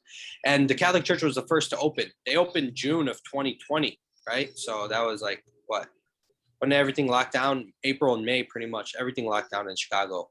June, things are still pretty tightly locked down, but the Catholic Church was able to reopen because they had very big worship spaces, so they could socially distance, and they had all the protocols in place. But I was like, I'm not doing virtual stuff anymore. So from June of 2020, the Catholic Church was the only one open for in-person service. So we started going for in-person. So, and then once we got habituated to that, I'm like, I'm not doing virtual service. And then Hyde Park UBF did in-person again, starting, I don't know when. But then it was like kind of in and out, and you had to register and all that stuff. And I was like, But now that things are kind of returning back to some normal, I would like to decide with Roxy to, I was thinking in my mind, like, again, if it's up to Hyde Park UBF as a community whether they would want this or not, but to participate in worship service, like, once a month. But I would see my primary commitment to be to the Catholic Church, which means I would attend Mass. I intend to attend Mass, as my first priority, and then attend Hyde Park UBF maybe once a month, and just stay connected with people if they wish to stay connected, and be present to people if they wish for me to be present to them, and just see what is pleasing to God in this matter. I don't know actually how to move forward. I mean, I have in my mind what I think and what I would like. Then learning to discern things with Roxy as my wife, and it's a little, if I was single, I guess it'd be clear cut and easy, right? But Yeah. trying to discern together with her, something we're still learning and working through. Yeah. But it's great that you're so open to the possibilities of the future instead of desiring control for it to be a certain way. Yeah, I mean, How close is Roxy to being confirmed, from choosing Catholicism? You'd have to ask her that question. I have my own opinion Fair. about it. Fair. Yeah. It might help if you give her another 2-week ultimatum. Well, one thing I learned right from the ultimatum is that's not a great way to start off a relationship, Yeah. So I don't, definitely limit the amount of ultimatums you give in your life to anyone, Yes. If you're giving ultimatums too frequently, something is amiss in your relationships. Yeah.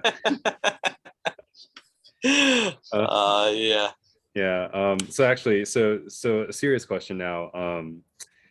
At the beginning of our conversation, you mentioned how you felt a lot of shame with how you dealt with lust and your moral failures towards your sexual desire. And I know that Pope John Paul II has talked about the theology of the body, if I'm not mistaken.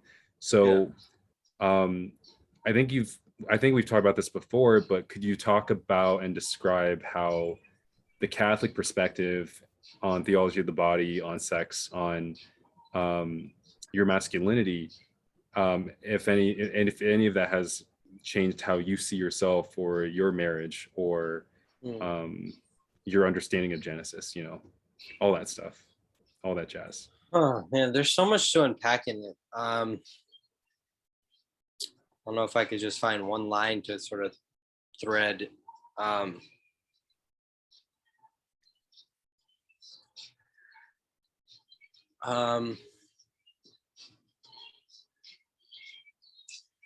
My inclination is just to encourage people to read. Well, the primary source, Theology of the Body, is actually very dense, because Pope John Paul II was an academic, and he does use a lot of academic language even in his preaching. But I would just want to recommend people to listen to Christopher West, who's a Catholic theologian, he's like in his mid-40s now, but he put together a sort of more accessible version of Pope John Paul II's writings called Naked Without Shame, where it's like it's 10 lectures, about 2 hours each, where he sort of unpacks Pope John Paul II's theology of the body. And that's what I listened to.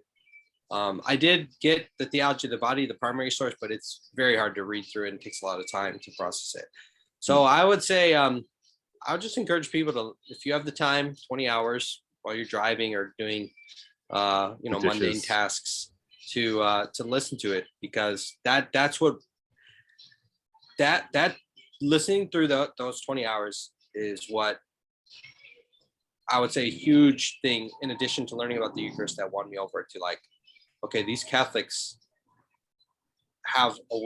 they have a wealth of wisdom that I was on, that you can spend a lifetime and would not run out of things to tap into, to dive into, to look deeper into. And that also is what attracted me to Catholicism. Just the wealth of wisdom that is contained therein. And so that's what I would say. Off the top of your, go ahead. Sexuality is such a complex thing for every person, and Mm-hmm. and there's so many layers to it. There's so many things that inform it, consciously and unconsciously. But what were you going to ask off the top of your head? What? Oh, no, I was going to say, off the top of your head, was there anything that Christopher West said that really stuck with you? Just one example. And I listened to those talks back in 2013, so I'm trying to recollect if there's anything particularly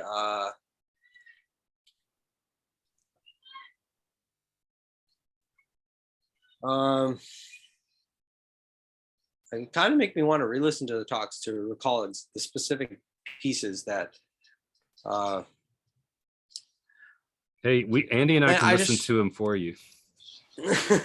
I guess I would just say broadly, like off of Ephesians 5, when Christ talks about marriage, and he concludes it by saying, this is a profound mystery, but I'm speaking of Christ and the church. I think one thing that was really profound is like, I think, especially when it came to marriage as a single horny male, I thought of it in a very self-centered, self-serving way. Like,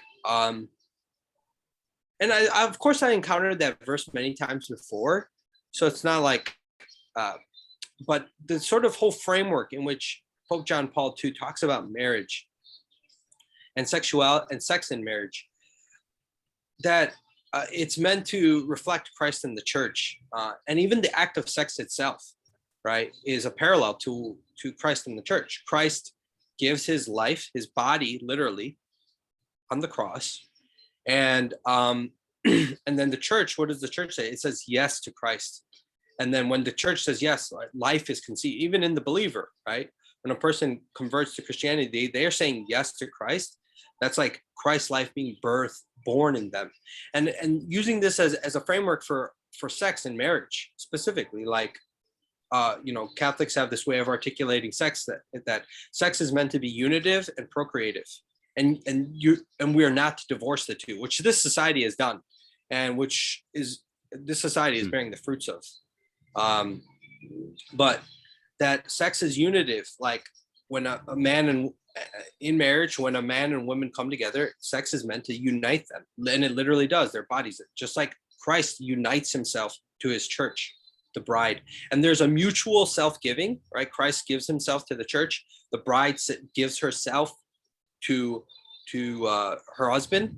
There's a mutual self-giving of both giving fully of themselves to the other person and both saying yes, and this is also in the act of sex, right? The male says, I give all of me to you, and the wife, when there's a healthy place of love and respect, she says, yes, I receive all of you, even if that means the creation of life in my body. And to me, that was just a beautiful vision of what sex and marriage should be. And that was, and that's also, I guess, one thing that this whole thing sort of clued me into is like the whole sort of mainstream use of contraceptives, even in Christians and in Christian marriages. Like after that, Roxy and I already agreed we're saving sex for marriage. But after, I was talking through her, as I was listening to her, I was like, if we get married, I don't want to be using contraceptives. I want us to be open to life, and and I want to, and also within that too, like I realized I had thought, like, again, just I'm embarrassed to acknowledge this, but as a single male, I just thought like, oh, when I get married, we can just have as much sex as we want and use contraception, and then when we're ready to, when we want to have kids, then we'll stop using contraception. And I was like, this is a totally, and I was convicted on that through listening through the series. I was like, no, that's wrong. Sex, that's not what sex is. That's what this culture has taught me sex is. From the beginning, marriage, sex is meant to be unitive and procreate, because that's what Christ is. Christ never gave just part of himself. He gave his entire self. And the church, when the church is at its best, the church is saying, yes, Lord, I receive you as you are. Come what may, come what may, whatever that may be. There may be trials, there may be hardships, there may be great joy, such as in giving birth to a child, but I will accept it all.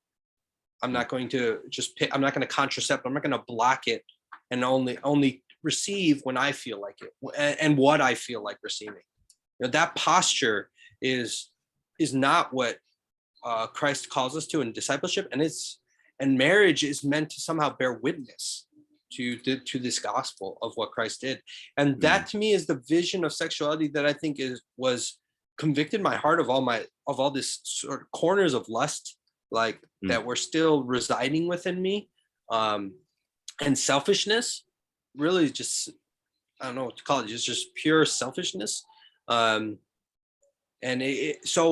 theology of the body was so beautiful to me and going through the series, because it was edifying my mind, just how he talked through Genesis 1-3 and Ephesians 5, but it was convicting my heart, like to the core, like deep in there, like exposing, like, and and I also love that whole teaching, because it's like, oh, without using contraceptives, I'm also more conscientious of my wife and her body and the rhythm of her body, whereas contraceptives sort of throw like, white paint over the whole thing, so that a male can easily become not mindful of his wife and her body and whether she's having her period or whether she's ovulating or whether she's post-ovulation. Like, I was like, oh, that's beautiful. I want to be mindful of her body. I want to be, aware of the rhythms of her body. I want to honor the rhythms of her body, that to me is a much more beautiful thing than like, just,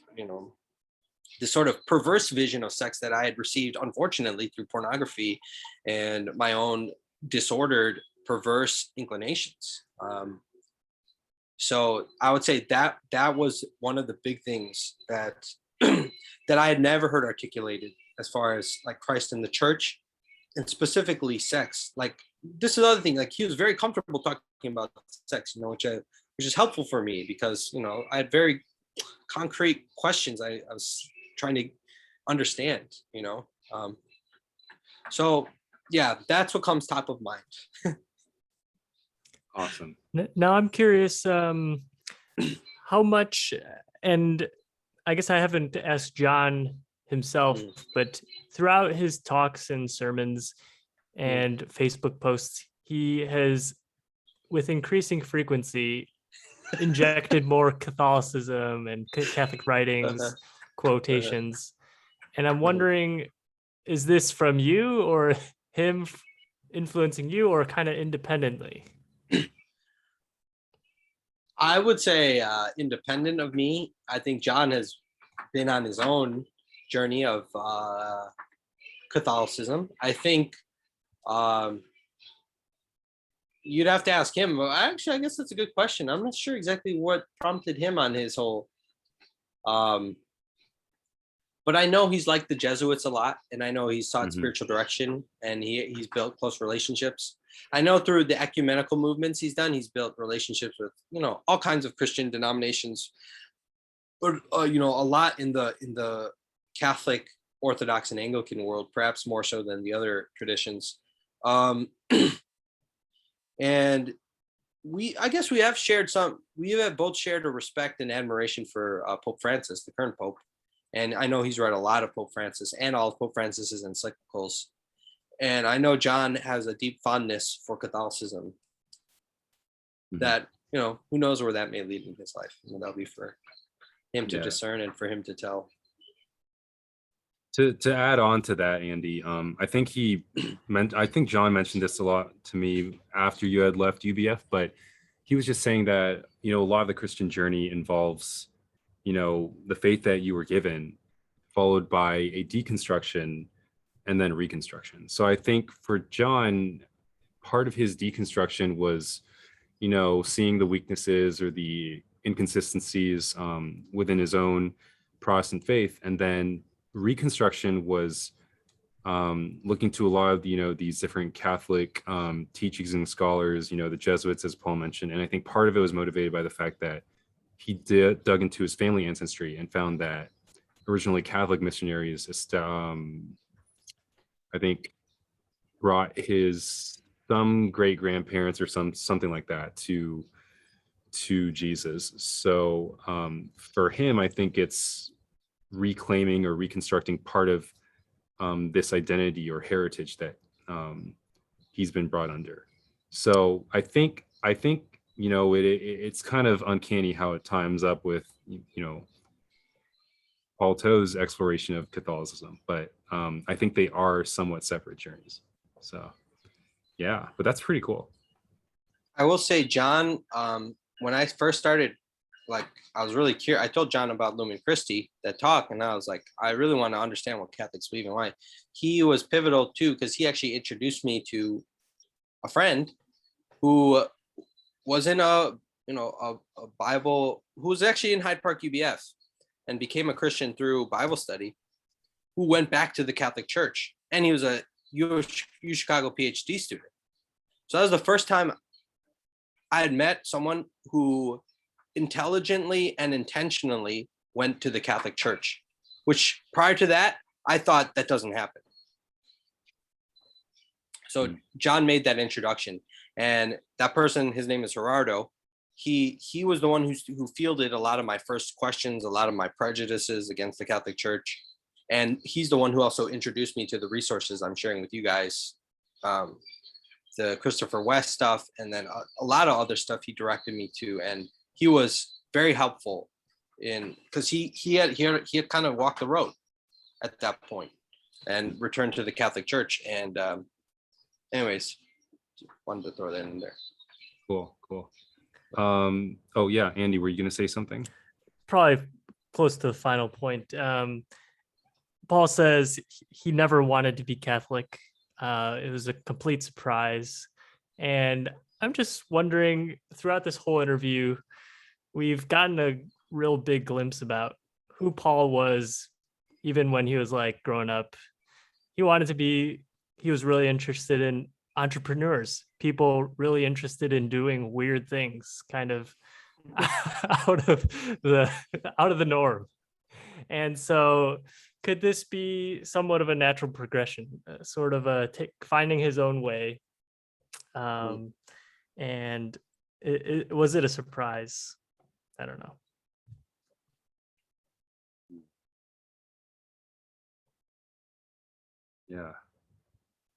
Yeah, I guess it is, in your character to, once you're curious about something, aggressively, take a deep dive into what it is really, and, understanding its essence. So I don't know. I always think that's something that I've admired about you. And I mean, look where it's taken you, right? So yeah.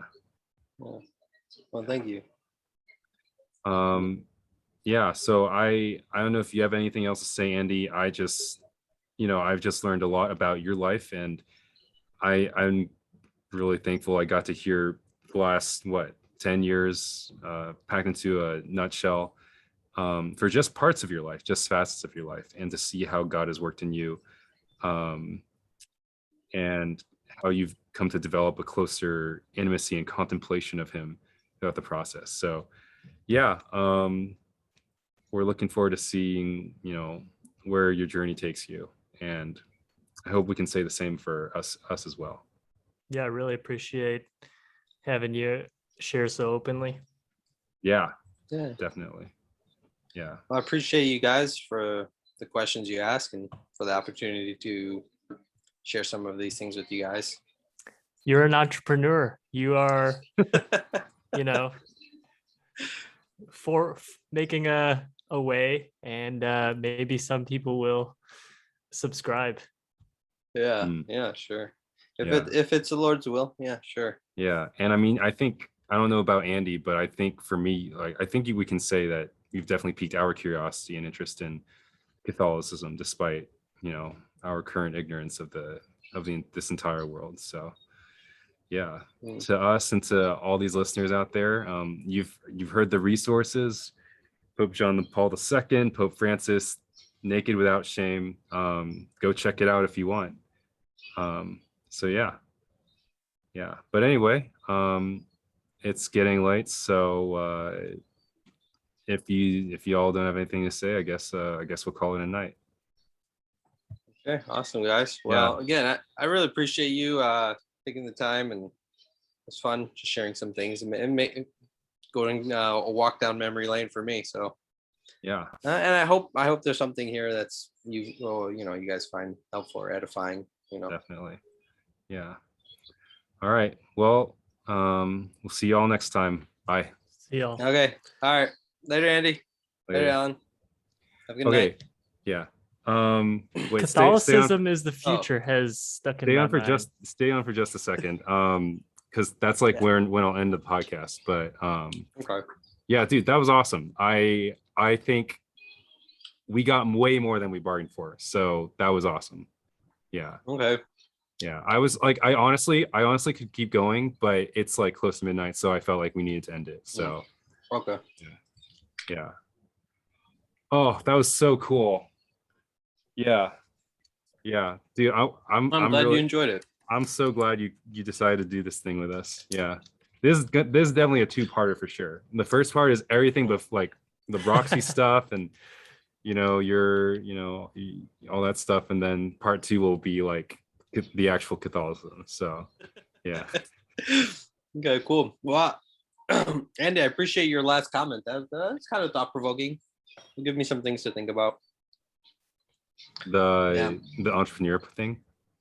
Yeah, and the thing prior to that, you had mentioned about I did realize, like, I tend to, like, when I see everyone doing something, like, I almost naturally don't want to do that thing, even if it's like, I see this tendency in me, and I don't know why I'm like that, but somehow. So I do. It does make me wonder, like, oh, maybe I'm like, if I grew up in the Catholic world, would I have moved away from it?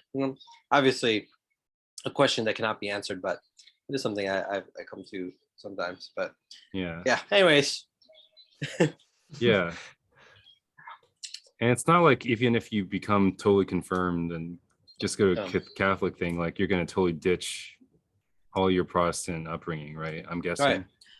No, of course not. And I mean, that was another thing, as Roxy and I are hopefully anticipating this child, does make me think about, like, there are things about how I was raised that I definitely do want to impart, like love for the scriptures, reading the Bible, which tend to be missing in a lot of Catholic contexts. Not all, actually. I'm finding Catholics, who do read the Bible and have their own, disciplines for that. But definitely those are things. There's a lot from my upbringing, and I hope I didn't speak too negatively about it, that I'm really thankful for, that God is a gift, really, and a privilege to grow up in that, and that I do hope to impart in some way, shape, or form to whoever may be around me. That Cool. Yeah. How will you raise the kids? Right. So well, we'll see. We'll see what. But in my ideal world, the baby's coming in March. We can get confirmed Easter 2022 and have the baby baptized as a Catholic. That would be my dream, but it feels like a pipe dream now. But anyways, a lot of times, this is what I learned in my relationship with Roxy. All my idealistic ideas usually get shattered to pieces, and then something else comes out of it, which is a good thing too. A lot of times my ideals are laced with my ego and my pride and my vanity and all kinds of other nonsense. So it's often a good thing that it gets shattered. Cool. It's not always an easy pill to swallow, Yeah. At least you have ideals. Yeah. Me, I'm I don't know. What are you, Andy? less aspirational, less goal and visionary. You get dragged So around. what by drives others' you then? ideals. What drives you, Andy? If you So I guess YouTube recommendations.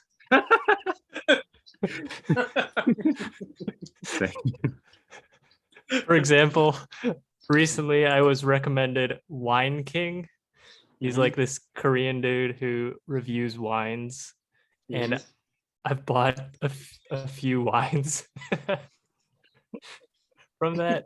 I've also made some kombucha. I've Nice. buying a coffee grinder. Andy, but I feel like you are a type of contemplative.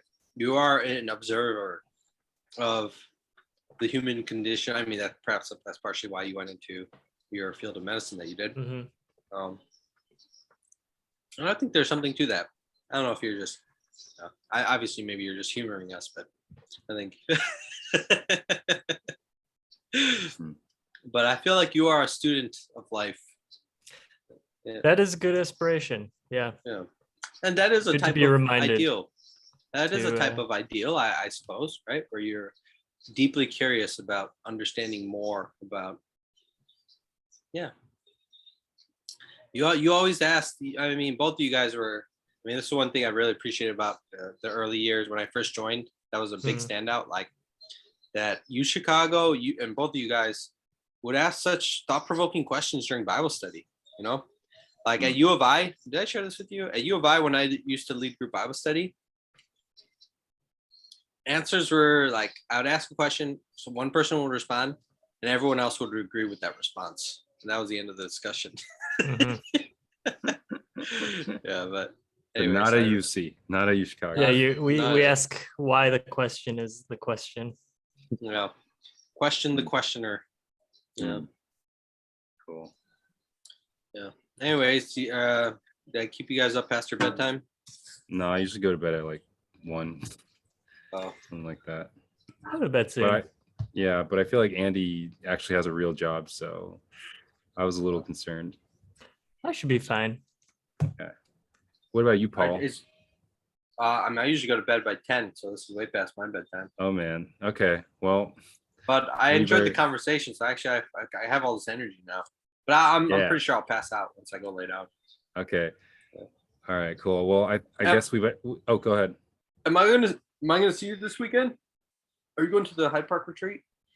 I don't think so. I have Okay. I have an experiment I need to do before I fly home, which is going to be the beginning, which I'm going to probably fly home probably beginning of the following week. So Okay. yeah, Okay. timing did not work out as I hoped, but Okay. And then Andy, are you still on your light schedule, or are you I'm back to working at like 8 a.m. at the Okay. Veterans Affairs. okay? Is your schedule still pretty chill? But yeah, it is. I mean, pretty chill. It's Okay. like morning 8 to 12, and then in the afternoon sometimes I have something, and then I usually get to play tennis still. Living the dream, Andy. Yeah, Living the aspirations. Paul, how's your shoulder? dream. It's getting better. Did I tell you I hurt my shoulder? You Oh, told me yeah. about how your brother was recommending PT, right? Yeah. He gave me some exercise that I've been trying to do. Yeah, so it's been improving, but I Okay. keep agitating it sometimes when I work. It's getting Yeah. better. Makes sense. Yeah. All right, cool. Well, we don't want to keep you up any longer than we have to. So, Okay. oh, one last question is that part where you were like, who listens to the podcast? I don't know if I want to share it. Like, did you end up wanting to cut some of the stuff out? Yeah, maybe if you I feel like it's still a little bit of a sensitive subject. Yeah. But yeah, if you could cut out anything about like Expectations. yeah, expectations from other people, if you could remove that'd be appreciated. Expectations from other people. I feel, it's a hard subject to address because I want to be honoring of Joshua Hong and the whole Hyde Park leadership, but it is true at the end of the day, I didn't really find resonance there, and it's partially my personality. I'm not an easy person to work with, so I tend to have strong preferences and strong opinions, and but yeah, if you could remove that bit, that'd be Sounds good. appreciated. Should I also remove the part where I think you mentioned like, oh yeah, at that time UBF was undergoing an existential identity crisis? Mm, Um, I think that That's was fair kind to of say. common knowledge language. Like Yeah, I I think think people were everybody all aware of has that. okay, Yeah. okay, acknowledged that it's yeah. okay, Yeah. fair enough. I'll just have It didn't to. know it didn't know what it was or what it was doing. Mm, I don't know. I don't know what prompted you to leave, Andy, but with Kwin, I think a lot of time, during that time when a lot of the charismatic stuff was kind of coming in, and some things are a little bit kind of odd. I think a lot of people left. A lot of people left. You know, mm, um, and I was, I wasn't so keen on that. I mean, on how that all went down because I wasn't. Yeah, I like the care, and I appreciate the charisms of every different, Christian tradition, even if I find some to be less logical or irrational. But mhm. I know that for some people, I don't know if that was the case for you, Andy, but I think it was for Kwin. I think that was a big turnoff for him because I remember he did express it to me a few times after worship service, and I was like, yeah, yeah. Basically, you kind of got to turn off your analytical side and just sort of take the words with a grain of salt and try to sort of get to the spirit of what's being said. And it was hard. I'll say that it was hard to sit through some of it for a couple years there. Mhm. You know. Is I that guess is that why you did left? not have too much. Mine was sort of I'm kind of based right in Little Italy and I have a bike. Oh, I see. So it was more for practical reasons. Yeah, Slightly, on yeah. somewhere more local. Okay. Okay. Yeah, because I guess maybe coincidentally, Andy, you left around the time all these other people were leaving. So I was like, oh, maybe Andy left because he was also kind of getting a little tired of this thing. I don't know. How did you feel about it, Alan? You stuck around through it all. You know, I had actually thought about leaving too, just because I think there part of me wasn't really vibing with the sermons. Like I always like there were times where I would leave church and I was like, wait, I mean, what did I even learn today? Like um and I guess like to be honest, yeah, during the charismatic parts, I was like, it feels like I'm forcing myself to be a certain way that doesn't feel Mm, authentic to who I actually am. yeah. And the only thing that's actually keeping me here is because I respect and care about, and like value the investment that, people like John Yoon and Joshua Hong have poured into me. And Mm, because, I feel like they have something of substance to say. But, and at the same time, I was like, man, I don't want to like hop to another church because, I hopped to, like, I checked out UBF, but then Church of the Beloved, then Vineyard, then, yeah. Holy Trinity. And You didn't want to be one of those chirpa choppers. yeah, yeah. I don't know. And I kind of didn't want to just like go to church just because everyone was like, oh my gosh, like their sermons are so good. Everyone's going to this church. So Mm, kind of going against the grain. And I had felt like, you know what, the smaller the community, the better, because I can actually like get to know people. So mm. yeah. Very prudent of you, Alan. Oh, yeah, thanks. That's good. Yeah. No, no, that's wise. I think you're right. We just go where it's convenient, then like just end up Yeah. moving around all over the place. Yeah. And yeah, and I really am grateful for the friendships that have developed out of that, with Andy, with Faith, Pauline, Josh, little Joshy, Yeah. even the Yoon kids, Mm, as well as like, Rodrigo and you and Roxy. So yeah. yeah, yeah. I mean a lot of that wouldn't have happened if I just, jumped ship earlier on. So Yeah. yeah. That was one of the big things too about considering Catholicism is like we go from this place where we're so warm and strong sense of belonging and connectedness. But actually that's been dissipating, because actually we're meeting more and more people who are like Catholic, who really love Jesus, who know the scripture, who are like about connecting and building, and yeah, but that was a big concern. I was like, oh, the Catholic world seems like such a big cold world. Like, Mhm. where would I even get started in there? Yeah. Um, and we've just been meeting so many wonderful people that's kind of that whole concern, which was pretty strong in the first couple of years, is pretty much, yeah. You know, I feel like if you're seeking the Lord, you'll find people who are seeking the Lord, you know, Mhm. wherever you go, Yeah. whether you stay here or there or wherever, you know.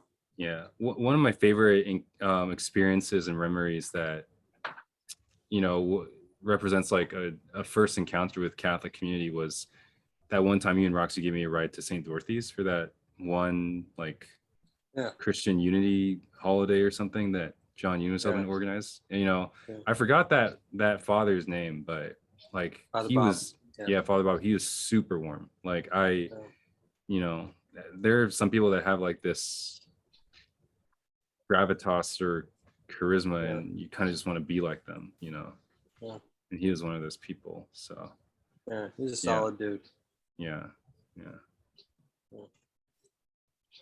Okay. Yeah. Well, anyway, All right, gentlemen. all right. It's been All right. real. Good night. Yeah. Had a Yeah. lot of fun. Have a good night. All right. Peace. All right. Peace. Later. Peace. Later.